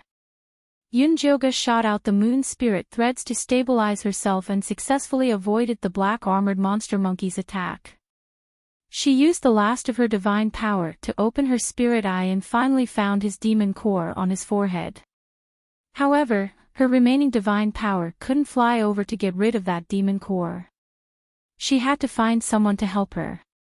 Yunjoga looked around. The orcs were all badly injured, and the eagle men were even more dizzy from the sound wave just now, flying all over the place. Just as despair rose in her heart, the spirit beast pouch trembled and a sturdy figure flew out of it. Ow, ow, ow. I'm starving. Dummy flapped its wings and was about to look for food when it realized the situation in front of it was a bit strange. A gray castle with many beasts that looked like humans and many black eagles that looked like it. What was going on? Dummy, get out of the way, Yunjoga screamed. Only then did Dummy realize a huge black gorilla was reaching out to catch it. Dummy's golden light flashed and it quickly avoided the black armored monster monkey's attack and instantly arrived beside Yunjoga. Ow, ow, ow, hungry, hungry, hungry. You nail that monkey's forehead and I'll let you eat cherry pills until you're full. Yunjoga took out the bottle and shook it in front of Dummy. Ow! Dummy opened its eyes wide and immediately spread its wings to rush toward the black armored monster monkey. The black armored monster monkey waved its hands to slap Dummy to death, but it always nimbly dodged it. Dummy found an opportunity to stare at the black armored monster monkey's forehead, but it cried out in pain. Dummy, as long as you can stare at its forehead in the time it takes for a stick of incense to burn, I'll add another bottle of celestial dew. Yunjoga raised the stakes. Ow! Dummy's eyes lit up with excitement and stared down like a woodpecker. The black armored monster monkey let out a series of angry howls. Unfortunately, Dummy was completely immune to its sound wave technique. Ow! Dummy finally stared at the black armored monster monkey's forehead in the time it took for a stick of incense to burn. Go, little grass. Yunjoga took little grass out of the demonic cauldron and threw it at the black armored monster monkey. Little grass's fat body rolled a few times in the air before safely landing on the demon monkey corpse's head. It reached out to the black armored monster monkey's forehead and the surging black light was pulled out. The black armored monster monkey let out a miserable cry of pain, but it was still killed by little grass. Good job. Yunjoga let out a sigh of relief when he saw a black cold wind blow by. Little grass's figure instantly disappeared and then reappeared in the distance. Yunjoga, long time no see. Cho-sen grabbed little grass's collar and revealed a sinister smile at Yunjoga.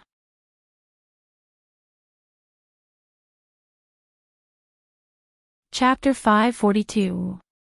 Cho-sen, put him down. Yunjoga desperately circulated the divine power in his body, but he had used up too much when fighting against the black armored monkey. The remaining bit was only enough for one attack. I can put him down, unless you trade me that fat bird and the secret to awakening the orcs. Cho-sen looked greedily at Dummy. Ow, ow, ow. Dummy immediately roared angrily. He opened his mouth and spat out 2 fireballs. Cho-sen used Xiao Chao as a shield and all the fireballs hit Xiao Chao. Dummy, shut up. Yunjoga glared at Dummy. Dummy immediately didn't dare to make a sound. What do you, a demonic cultivator, want this bird for? How about this, I'll trade you with the top secret technique of the corpse sect. Yunjoga tried to negotiate with Cho Sr. Ha ha ha.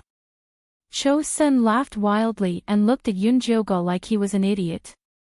Why would I take the lousy technique of the corpse sect?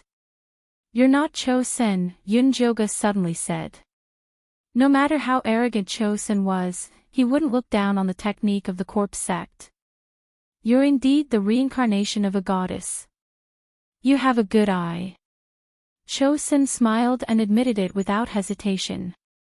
Who are you and what's your relationship with Nangongyu? If this Cho-sen's heart was replaced, then Nangongyu might not be herself. If you want to know, trade with the secret to awakening the golden light. Otherwise, I'll eat this little guy. Cho-sen grabbed Xiao Chao's neck and licked its face with his bright red tongue. Xiao Chao trembled in fear. Her big eyes were filled with fear. Her two small hands tried to pry Cho Sen's hand away and her little feet desperately kicked in the air. Master, I want to save Xiao Chao. Let me out. The little baby Yunjoga shouted excitedly in the divine sense. What can you do? Don't cause trouble. The little baby had been planting grass every day since he returned. He had no fighting power. I have one chance to teleport. Put me on his head. I'll knock him out and put Xiao Chao in. The little baby had saved up for a long time to get one chance to teleport. He was saving it to save Yunjoga in the future, but now he could only use it to save Xiao Chao. Yunjoga looked at Xiao Cao's face, which was becoming more and more purple, and could only give it a try. I'll attract his attention first, and you can teleport over when the time is right. Yes. The little cute baby's round face was taut, and he stared at Cho Sen with all his might. Cho Sen patted Xiao Chao's face and asked Yunjoga with a smile, have you decided? Do you want this demonic embryo or do you want to protect these useless beastmen? If you let it go, I'll give you the method to awaken the golden light, but I can't give it to dummy, Yunjoga said in a low voice. Okay, use your divine sense to engrave the method of awakening into the jade slip. If it's useful, I'll let it go. Cho Sen slightly loosened his grip on Xiao Chao, but he still firmly confined her body. All right. Yunjoga took out a jade strip from his storage bag, casually imprinted a bit of his spiritual consciousness into it, and then threw it to Cho Senator. Cho Sen's eyes stared at the jade slip. His right hand transformed into a black light and grabbed the jade slip. Yunjoga took the chance to release the demonic tripod and smash it at the back of his head. The little cute baby's teleportation was very successful. At that moment, Cho Sen's left hand was holding the baby, and his right hand was holding the jade slip. He couldn't react at all. But just as the demonic tripod was about to smash his head, a large black hand appeared from his neck and knocked the demonic tripod away. Ah, get out of the way. The little cute baby screamed and flew toward Yunjoga. Yunjoga quickly dodged and saw the demonic tripod violently hit Cloud City. With a loud bang, the defensive shield on top of Cloud City disappeared. The remaining puppet beastmen immediately climbed over the wall and fought with the Golden Light beastmen. The scene was chaotic. Master, I didn't do it on purpose. He's too powerful. The troublemaker cried and returned to Yunjoga's consciousness. Yunjoga didn't have time to scold him. He looked at Cho Sen and said, don't mess around. Looks like you won't shed a tear until you see your coffin. I have to teach you a lesson. Cho Sen revealed a cruel smile. His left hand grabbed Xiao Cao's body, and his right hand pinched its arm. He was about to pull it off. No! Yunjoga screamed. His divine power turned into a golden arrow and shot at Cho Senator. Cho Sen knew how powerful the arrow was. He immediately blocked Xiao Chao in front of him. Yunjoga used his divine consciousness to control the golden arrow. He wanted to find a flaw, but Cho Sen always stopped him with Xiao Chao. Shoot him. Suddenly, Zishang's voice reached Yunjoga's ears. Where are you? Yunjoga's eyes lit up. His helper was finally back. Don't worry about me. Hurry up and shoot. Zishang's tone was urgent. It wasn't easy to use divine consciousness transmission in the spirit-forbidding land. Okay. Yunjoga gritted his teeth and shot the golden arrow at Cho Senator. Cho Sen hadn't expected Yunjoga to really dare to attack. He threw Xiao Chao in the direction of the golden arrow and quickly retreated. Yunjoga used all his strength to make the golden arrow make a big turn. It brushed past Xiao Cao's arm and flew toward Cho Senator. Cho Sen's hands moved like wheels. He conjured countless spells and shot out rays of black light to block the golden arrow. The golden arrow chased after him like a hot knife through butter. Just then, Zishang's voice reached Yunjoga's ears again. Show weakness. Yunjoga immediately reduced the amount of divine power he was using. The golden arrow's light gradually weakened and was finally scattered by Cho Sen's black light. Joy flashed in Cho Sen's eyes. He was about to counterattack and take down Yunjoga when Zishang appeared behind him like a ghost. His fists rained down on Cho Sen's body and hit the ground. Cho Sen spat out a mouthful of black blood. The black light around his body exploded. He took advantage of Zishang's shock to fly forward. But before he could fly more than 3 meters, Zishang's tail whipped him back. He flew toward Yunjoga like a kite with a broken string. Yunjoga used his remaining divine power to form a golden arrow and successfully shot it through his chest. Ow, ow, ow. Dummy didn't miss the opportunity. It opened its mouth and spat out countless fireballs at Cho. Senator Cho Sen's face was burned black by Dummy's fireballs. He fell heavily to the ground. Who are you? Yunjoga used his moon spirit threads to tie Cho Sen up. He wanted to interrogate him, but he found that he wasn't breathing. He's dead. Yunjoga couldn't believe it. Zishang walked over and stepped on Cho Sen's body. He glanced at Cho Sen's head and said, "The demonic soul that took over his body has run away." Where did that demonic soul come from? How could it take over a body in this arcane realm? Even Wan Sha's soul couldn't enter and leave the arcane realm freely. You'll have to ask Nangongyu to find out. Zishang rubbed his fingers. He wanted to use demon fire to burn Cho Sen's body. Wait. Yunjoga hurriedly stopped Zishang and said, Cho Sen's soul might still be here. Leave his body here first. You're right. He's a golden core cultivator after all. It's not a bad idea to feed him to demonic beasts in the future. Zishang nodded. It was indeed a waste to burn him like this.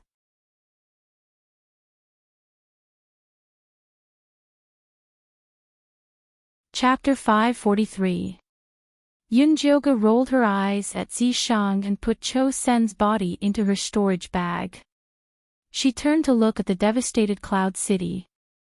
Demeng and the other orcs had already killed most of the puppet orcs. Miss Yun, are you all right? The military counselor flapped his wings and flew over. I'm fine. Take a good look at the casualties and bring it to me later, Yunjoga ordered in a low voice. Yes. The military counselor glanced at Dummy. He wanted to talk to him, but he still flew away. Dummy, come here. Yunjoga called Dummy over. Ow, ow, ow. Hungry, hungry, hungry. Dummy flew to Yunjoga's side and opened his mouth wide. Stop howling and talk seriously. Yunjoga took out a bottle of cherry pill and poured it into Dummy's mouth. Do you remember what happened in the past? Ow, I remember. Dummy chewed the cherry pill in big mouthfuls. Then he waved his wings at the busy eagle men in Cloud City and said, These are my people. I am their prince. Then do you remember how you successfully turned into a beast? Yunjoga poured a bottle of immortal dew for Dummy. I remember. At that time, I passed by an open space and found a golden tree growing a few fragrant fruits. After eating them, they transformed. However, when I went to look for the golden tree, it was gone. This was Dummy's biggest secret. He didn't even tell Elder Bai. He only told him when Yunjoga asked him. Do you remember where the tree grew? Yunjoga asked quickly. I remember. But after the black rain, that place turned into a dead swamp. There was only an empty flat land left, Dummy said. Flat land? Is it Grey Castle? Yunjoga looked at Zishang in shock. It should be. No wonder they built a castle there. It must be for the golden tree. Zishang's eyes lit up. We must find that golden tree. Yunjoga had a feeling that as long as he found the golden tree, he would have hope of recovering his divine power. Grey Castle's defense is tight. It's not easy to break it. We must send the golden light orcs. Although Zishang could still forcefully break through it if he transformed into his original form, it was better to save some demonic energy. Let's see how many of them have died first. Yunjoga and Zishang returned to the hall on the hill. The military counselor quickly tallied up the casualties. There were 357 lightly injured orcs, 138 severely injured orcs, and 44 dead. These casualties were all Golden Light Beastmen. Ordinary beastmen who were hiding in the plantation did not suffer any casualties. Miss Yun, Lordine Shirley's Yin Yang Qi has been used up. If Grey Castle attacks again, I'm afraid we won't be able to hold on, the military counselor said worriedly. Yi Zi wants to take this opportunity to fight back against Grey Castle. What do you think? Yunjoga asked for his military counselor's opinion. Master Yi Zi is right. If we don't remove the roots, the grass will grow again when the spring breeze blows. We must take the initiative to attack. The military counselor nodded repeatedly. The orc race had always been a warlike race. Hiding like a tortoise was not in line with their style. That's a wise choice. Zishang was very satisfied with the military counselor's answer. How many orcs do you think we should bring? Yunjoga asked Zishang. 100 elites will be enough.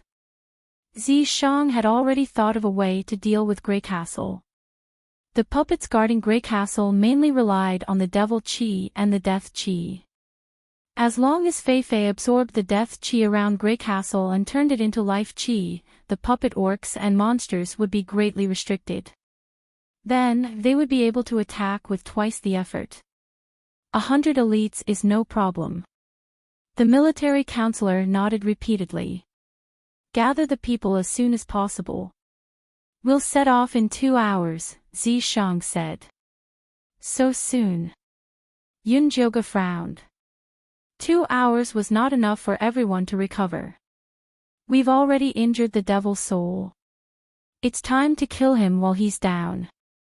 Zishang felt that even 2 hours was too long. I'll go inform them now. The military counselor immediately turned around and flew away. Dummy, go to Grey Castle with Grey to check out the situation.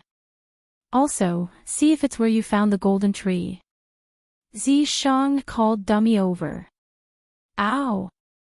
Dummy saw that his people were in a critical situation, so he obediently went to do his work.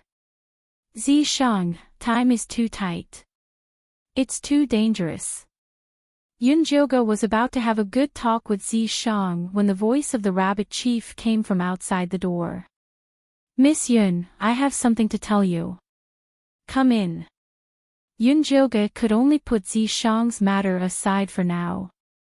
The rabbit chief walked in with a cicadere skin bag in his hand. Miss Yun, the carrots you asked us to plant are ready.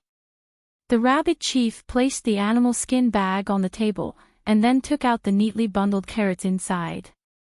There were 3 piles in total, from left to right, each brighter and redder than the last. You planted these with blood.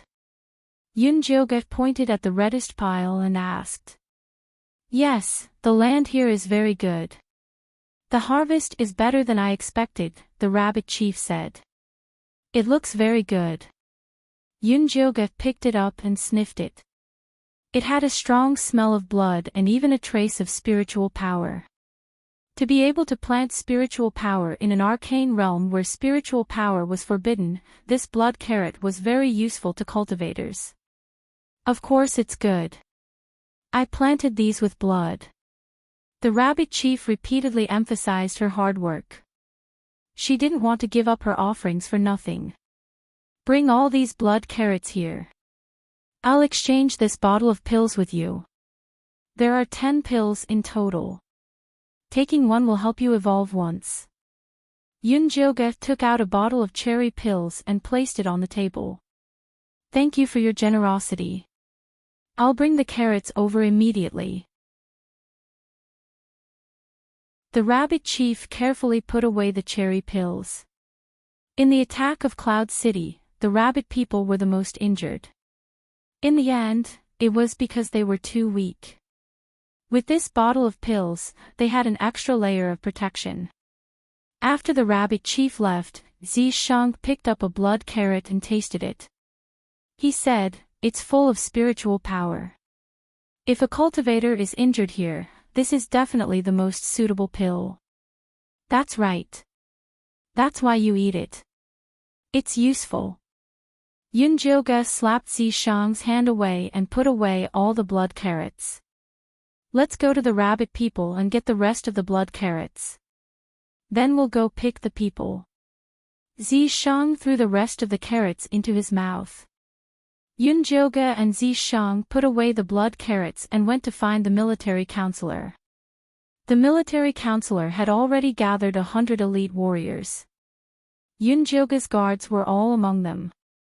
There were also the chiefs and elders of various tribes who volunteered. Go back and rest. We'll set off in an hour. Zishang waved his hand and dismissed them. This counterattack against Grey Castle was very dangerous. They might not return. It was good to let them say goodbye to their clansmen.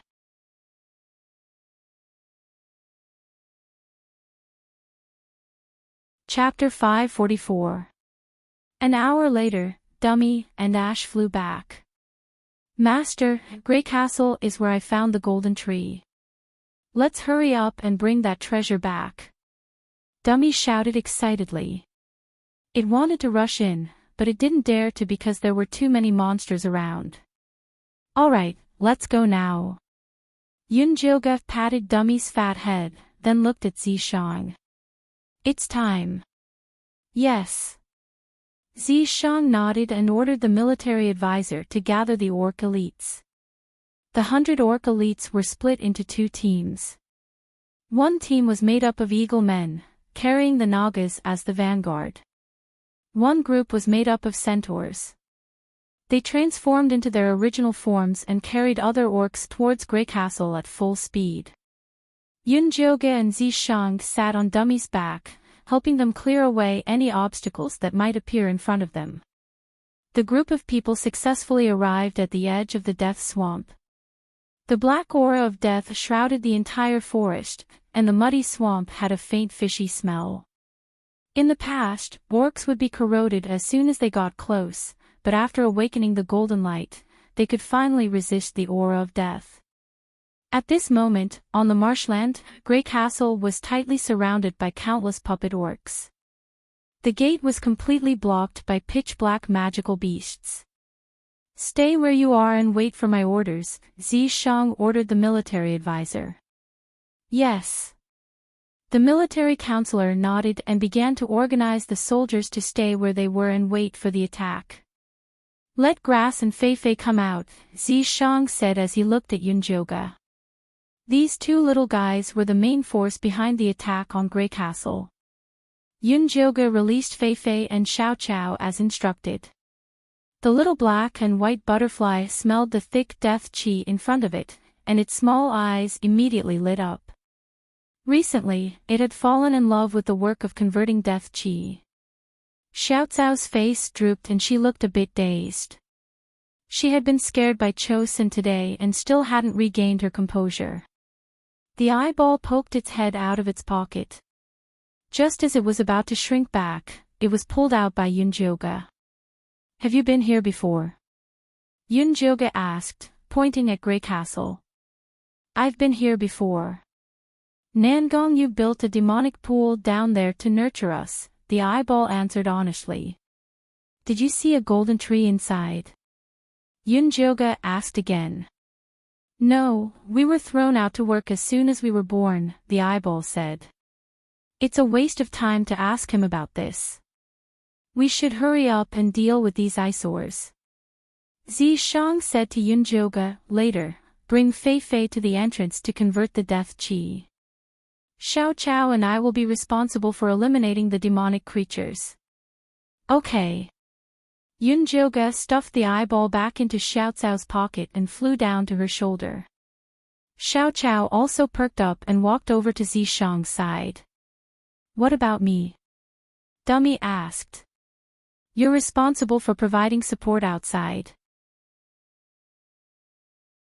As soon as you see the Kingdom of Grey Castle change its expression, ask the military counselor to lead the troops in, Zishang said. Oh, I promise I'll complete the mission. Dummy puffed up its fat chest and flew into the air. Let's go. Zishang took the lead and flew towards Grey Castle with Xiao Chao.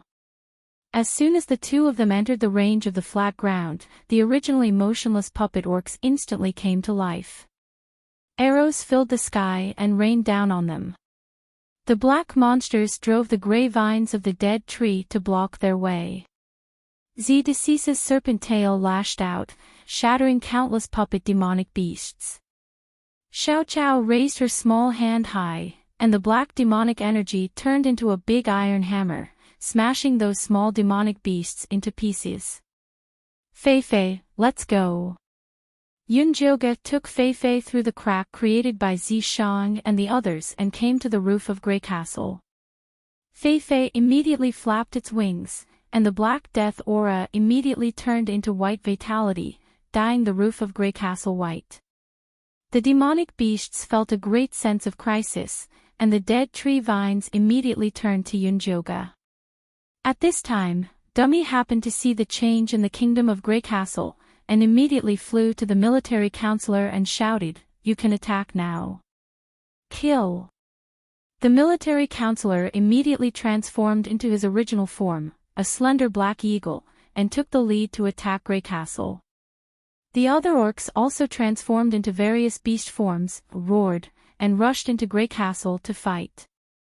The puppet orcs and demonic beasts, who were originally attacking in an orderly manner, were stunned by the sudden attack. Their attacks became messy and disorderly, and a gap finally appeared in the tightly covered door. Yunjoga and Zishang took the opportunity to rush over, and finally pushed open the gate and killed their way into Grey Castle. The defense inside Grey Castle was very weak, and the two of them rushed straight in, quickly arriving in front of the huge stone gate. "Be careful of the devil's soul hiding in there to attack," Yunjoga said vigilantly. "It wasn't my target when it possessed me, and it's even more impossible now." Zishang put his hand on the gate and pushed it open with force. The room behind the stone gate was dark and frighteningly quiet. The walls were filled with countless iron cages, and there was nothing in them. Only the remnants of hair and bloodstains on the ground showed that countless golden light orcs had been imprisoned here. Zishang walked over to check and said, "Those golden light orcs should have been devoured by the devil's soul." Yunjoga opened his spirit eye to search around, but did not find any traces of the devil's soul. Instead, he found the fluctuation of a barrier on one of the walls. The three pure Qian Kun formation, the purple cloud sect signature formation, Zishang said after careful examination. It must have been set up by Nan Gongyu.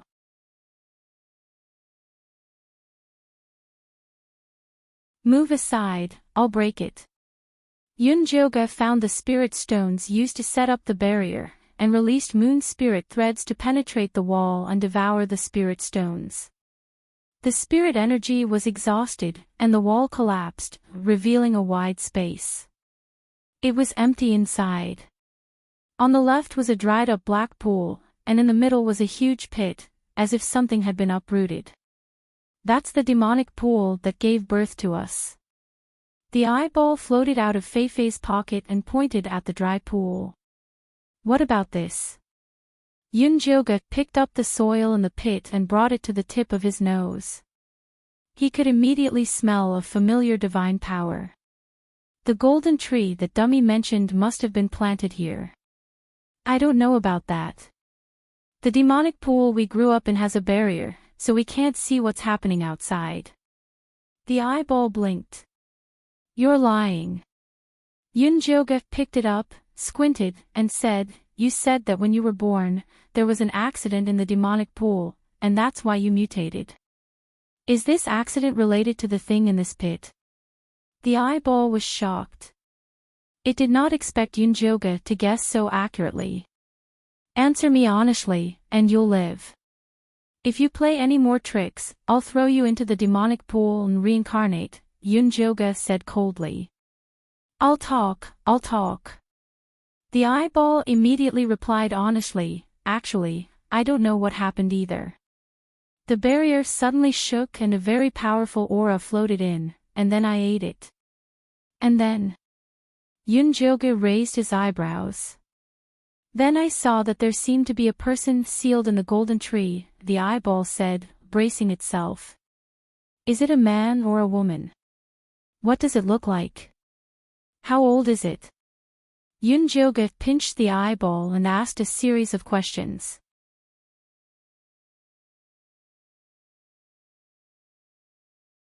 Chapter 545. I don't know. I just glanced at it. Before I could see it clearly, the barrier returned to normal. The eyeball felt that it was really bitter.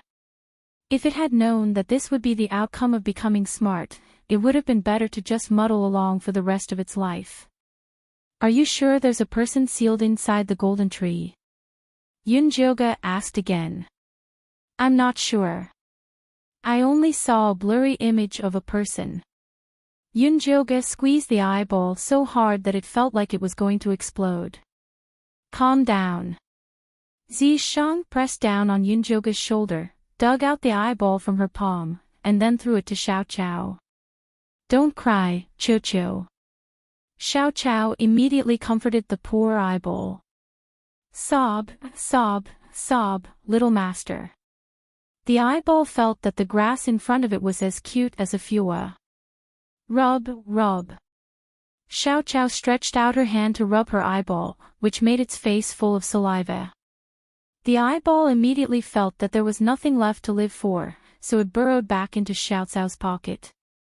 The person sealed by the golden tree is most likely Li Wei. Before I reincarnated, I asked him to help me safeguard my godhood, Yunjoga said excitedly. She was just wondering why the golden light in the mystic realm was compatible with her god power. So it was caused by her godhead. You actually let him take care of the divine spark. Zishang frowned. The divine spark was the symbol of Yunjoga's status as a goddess, and even he had never touched it. The situation was urgent at the time. After I discovered the clues about the catastrophe, I only had time to seal it with a godhead and give it to Li Wei. Yunjoga was helpless. It was probably because she was in too much of a hurry when she took out the godhood, which caused her reincarnation to go wrong. Aren't you afraid that Li Wei will use your divine spark to do bad things? It wasn't that Zishang doubted Li Wei's loyalty, but the godhood was too important. Even he couldn't guarantee that he wouldn't be tempted. I placed a seal on the godhood as well. Other than me, no one can open it. No one can use it. If Yunjoga hadn't held back, there was no way he would have handed it over to someone else. Then can you sense where the divine deity is right now? Zishang asked. I can't. Yunjoga shook her head helplessly. If the eyeball had not reminded her, she would not have even been able to smell the godhood. Could there be a problem? Zishang was even more nervous than Yunjoga. No, it should be related to the calamity of the godhood seal. The divine spark was something dug out from her divine soul. If there was really a problem, she would definitely be able to sense it. This soil is still very fresh. Nangong Yu and the others shouldn't have gone too far. If we search for them now, we should still be able to find some clues, Zishang said as he squatted in front of the pit. Then let's hurry up and get out. Just as Yunjoga was about to leave, Fei Fei flapped its wings and came to the top of the devil's pool. It said with a look of confusion, why is there life chi down there? Could there be other creatures besides it that could create life chi? Let's open it up. Yunjoga turned around and walked over to the side of the devil's pool. Together with Zishang, they dug out the devil's pool. There were 2 ice coffins at the bottom of the devil's pool. Lying inside were Nangongli and Bailey Moyun. Zishang carried the 2 ice coffins up and removed the seals on them to get the people out. Yunjoga went up to check on them and found that their bodies were fine. There was no demonic energy in their bodies. It was just that their divine senses were sealed. Be careful. Zishang stopped Yunjoga's hand from inspecting, then gently brushed aside Nangongli and Bailey Moyun's hair. Their scalps were pierced with silver needles that could imprison one's divine sense, and they shone with a strange light. Netherworld spirit sealing needles, Yunjoga blurted out. This array was extremely vicious. The souls of people who were hit by this array would be turned into nutrients to nourish their bodies. It was a technique that the devil race often used to possess others. Looks like these 2 brats' bodies have already been reserved by someone. Zishang thought of Cho Sen, who had been possessed. He was most likely killed by this array. Help me protect them. I'll remove these silver needles. Removing the netherworld spirit sealing needles was very particular. They had to be removed one by one according to the order in which the needles were inserted. Otherwise, their souls would be destroyed. Fortunately, Yunjoga was very familiar with this array. Using his spirit eye, he successfully removed the silver needles. However, Nangongli and Bailey Moyun had been sealed for a long time. Their souls were very weak. Without the nourishment of spiritual energy, it was difficult for them to even open their eyes. Yunjoga poured a few spirit pills into their mouths. Unfortunately, the effects were not obvious. The spirit sealing effect was too strong. Give them the Rabbit Man race's blood radish, Zishang said from the side. Oh right, I almost forgot about this treasure. Yunjoga took out the Rabbit Man race's blood radish, crushed it into powder, and stuffed it into the 2's mouths. Nangongli and Bailey Moyun subconsciously swallowed it. Their dim souls were nourished by spiritual energy. Finally, they slowly opened their eyes. Lady Yun. Nangongli's voice was very hoarse. It was as if he hadn't spoken for a long time. Where is this? Bailey Moyun shook his head. He still didn't understand the situation. This is Nangonglyu's base camp. Your souls were sealed by the netherworld spirit sealing needles. You were almost turned into human cauldrons, Yunjoga said. She's not Nangongyu. Nangongli panted heavily and retorted agitatedly. If she's not Nangongyu, then who is she? When we were in the 100,000 mountains, why did you leave us and enter the mystic realm? Yunjoga asked. I don't know who she is. When we were in the 100,000 mountains, she bewitched Cho Sen and tied us up. Then, she left you and entered the mystic realm. Nangonglyu's emotions gradually stabilized. When Nangongyu and Cho Sen disappeared together, the Purple Cloud sect master used a secret technique to summon her soul back. Nangongyu's soul told them that there were many treasures in the primal chaos mystic realm. The indigenous beast men inside were born with strong vitality.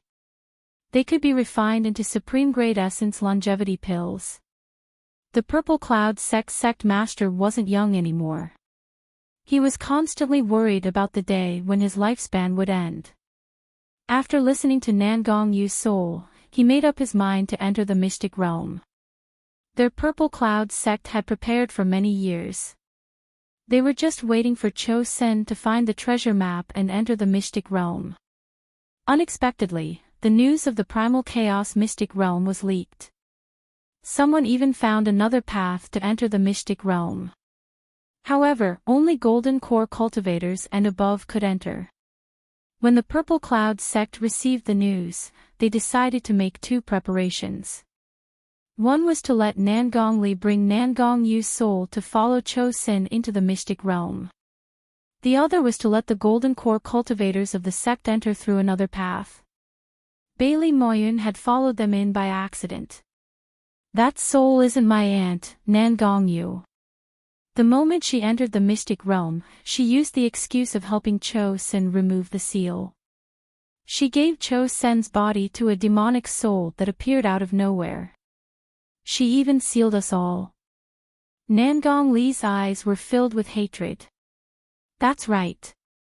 Miss Yun, before I was sealed, I heard that they captured all the Golden Core cultivators. They were preparing to use them as a blood sacrifice to remove a certain seal. Hurry and save them. You must not let Nangong-yu's scheme succeed, Bailey Moyun said hurriedly.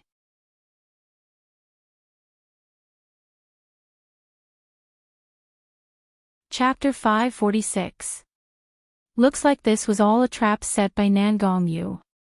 She's been planning this for a long time. Nangongyu and Chosen were probably controlled by the demon as soon as they entered the secret realm. Nangongyu and the others are either after your divinity or clues about the catastrophe. We have to find them as soon as possible. Zishang was very uneasy. Although Yunjoga swore that no one could break her seal, Nangongyu had a strange background. Who could be 100% sure that the seal was safe? Have dummy and military advisor investigate immediately. Hopefully we can find clues about their departure. But Yunjoga felt that it would be difficult. Nangongyu was obviously a very cautious person. Miss Yun, I had Xiao Tao and Xiao Ying keep an eye on them before I was sealed. If you find them, you should be able to find Nangongyu. Bailey Moyun forced himself to stand. He felt dizzy after being sealed for so long. Nangong-li's face was pale, and he was also very tired. He almost fell on Xiao Chao when he stood up. If Xiao Chao had used her magic to support him, he wouldn't have fallen to the ground. Is there any use in having them watch Nangongyu? Yunjoga frowned. Xiao Tao and Xiao Ying's levels were very low. How could Nangongyu not notice them? The two of them awakened a new ability after entering the secret territory. They can absorb the aura of death and wrap it around their bodies without being discovered. Furthermore, Nangongyu has never taken them seriously, so they've managed to hide themselves very well, Nangongli explained in a hoarse voice. That's right. We're only in the Foundation establishment realm. Nangongyu was very lax at first, even treating us as companions in front of the gnolls. Originally, we wanted to endure it and find a chance to escape, but Nangongyu was too vicious. She used the food of the beast men to spread her demonic aura, wanting to turn those pregnant women into magical creatures. We couldn't help but argue with her, and we were sealed in the crystal coffins. Bailey Moyun sighed. It was all his fault for being too impulsive. Fei Fei, can you summon Xiao Ying and Xiao Tao? Yunjoga lowered his head and asked Fei Fei. He was originally a mother Gu and had a strong control over all Gu in the world. I'll try. Fei Fei landed on Yunjoga's shoulder and closed his eyes to feel. Soon, he felt a familiar fluctuation. They're in the east, not far from us, Fei Fei said, opening his eyes. Let's go. Zishang immediately turned and left. Yunjoga was about to leave with Xiao Chao when he saw that Nangongli and Bailey Moyun were on the verge of collapsing. He gave them 2 more blood radishes and said, "This can replenish your spiritual power. You guys rest first, I'll send someone to pick you up later." Bailey Moyun and Nangongli knew that they would only be a burden if they followed, so they did not force themselves. Yunjoga quickly left with Xiao Chao. They saw Zishang standing at the door and talking to the military advisor. When he saw them, he said, "I've already told the military advisor to take care of Nangong Li and Bailey Moyun. Leave the rest to them. Let's hurry and chase after Nangong Yu." "Oh whoa. I was ready," Dummy shouted from the side. "All right." Yunjoga nodded and sat on Dummy's back with Zishang and Xiao Chao. The group headed east. Fei Fei had been searching for Xiao Tao and shouting with her eyes closed the whole time. Then, she gave them directions. After flying for about an hour, Yunjoga suddenly felt that this scene was somewhat familiar. "This is the place where we dropped when we first entered the mystic realm." Zishang's memory was better than Yunjoga's. He pointed to a small hill in front of them and said, "This is where we met the leopard men and the lizard men." "That's right, this is the place." Yunjoga also remembered. Could there be a reason why Nangong Yu moved them here? Xiao Tao and the rest are right in front. Fei Fei directed Dummy to fly forward for another incense stick's time.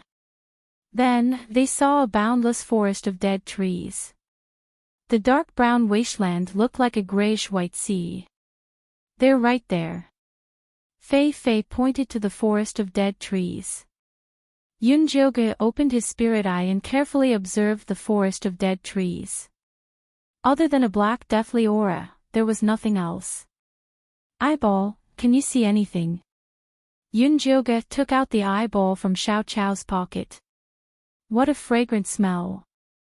The eyeball stared at the forest of dead trees below with a lifeless expression. It looked like it could not control itself. "I can smell the scent of a devil's pool." "Nangong, you must have built a devil's pool below. Do you have a way to sneak us in?" Yunjoga did not want to alert the enemy. It would be best if they could sneak in to check the situation. "Yes, there are many monsters in this forest of dead trees. You just need to catch them and put them on your body to hide your scent. However, after you defeat Nangong Yu, you must give me the devil's pool." The eyeball stated its conditions coldly. "What do you want the devil's pool for?" Yunjoga looked at it suspiciously. "The devil's pool is the source of my power. If I can absorb it, I can improve my abilities." The eyeball pretended to be impatient. "Deal." Yunjoga had a good impression of this clever and tactful little monster. If he trained it well, it would be a good pet for Xiao Chao to play with in the future. But this fat eagle can't follow us in. The eyeball looked at Dummy in disdain. "Stupid beast men who can't even speak properly will only ruin the plan." "Ow!" Dummy felt that it was being despised and immediately roared angrily. It wanted to spit a string of fireballs at it. "All right, Dummy, you just wait outside."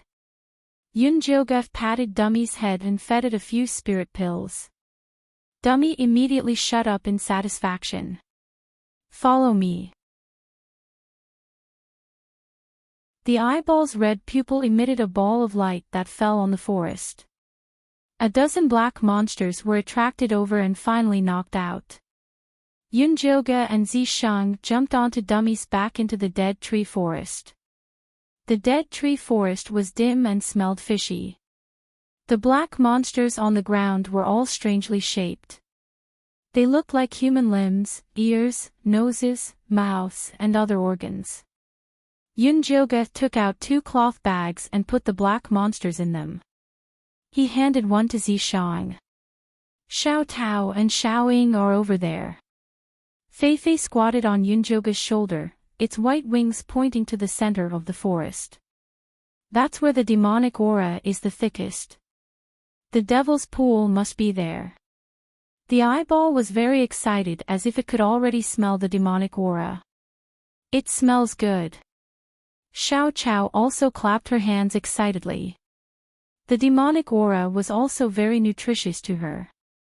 "If you find it, I'll give you half," the eyeball said generously. Half. Xiao Chao didn't care. "Be good, Xiao Chao. Rest first." Yunjoga put Xiao Chao into the demonic cauldron and tied the eyeball with moon spirit silk. We're so familiar with each other. Why are you still using this thing? The eyeball was very depressed. Before you form a contract with me, you're just a captive. Yunjoga wouldn't easily believe this guy. All right.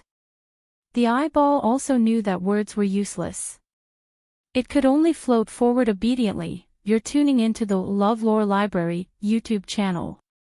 We're so grateful for your support, and don't forget to subscribe to join us on this incredible journey through captivating stories. Your generosity through donations truly makes a world of difference, as it's the primary source of revenue that allows me to expand and enhance this channel for you. Thank you from the bottom of my heart for being a part of this adventure.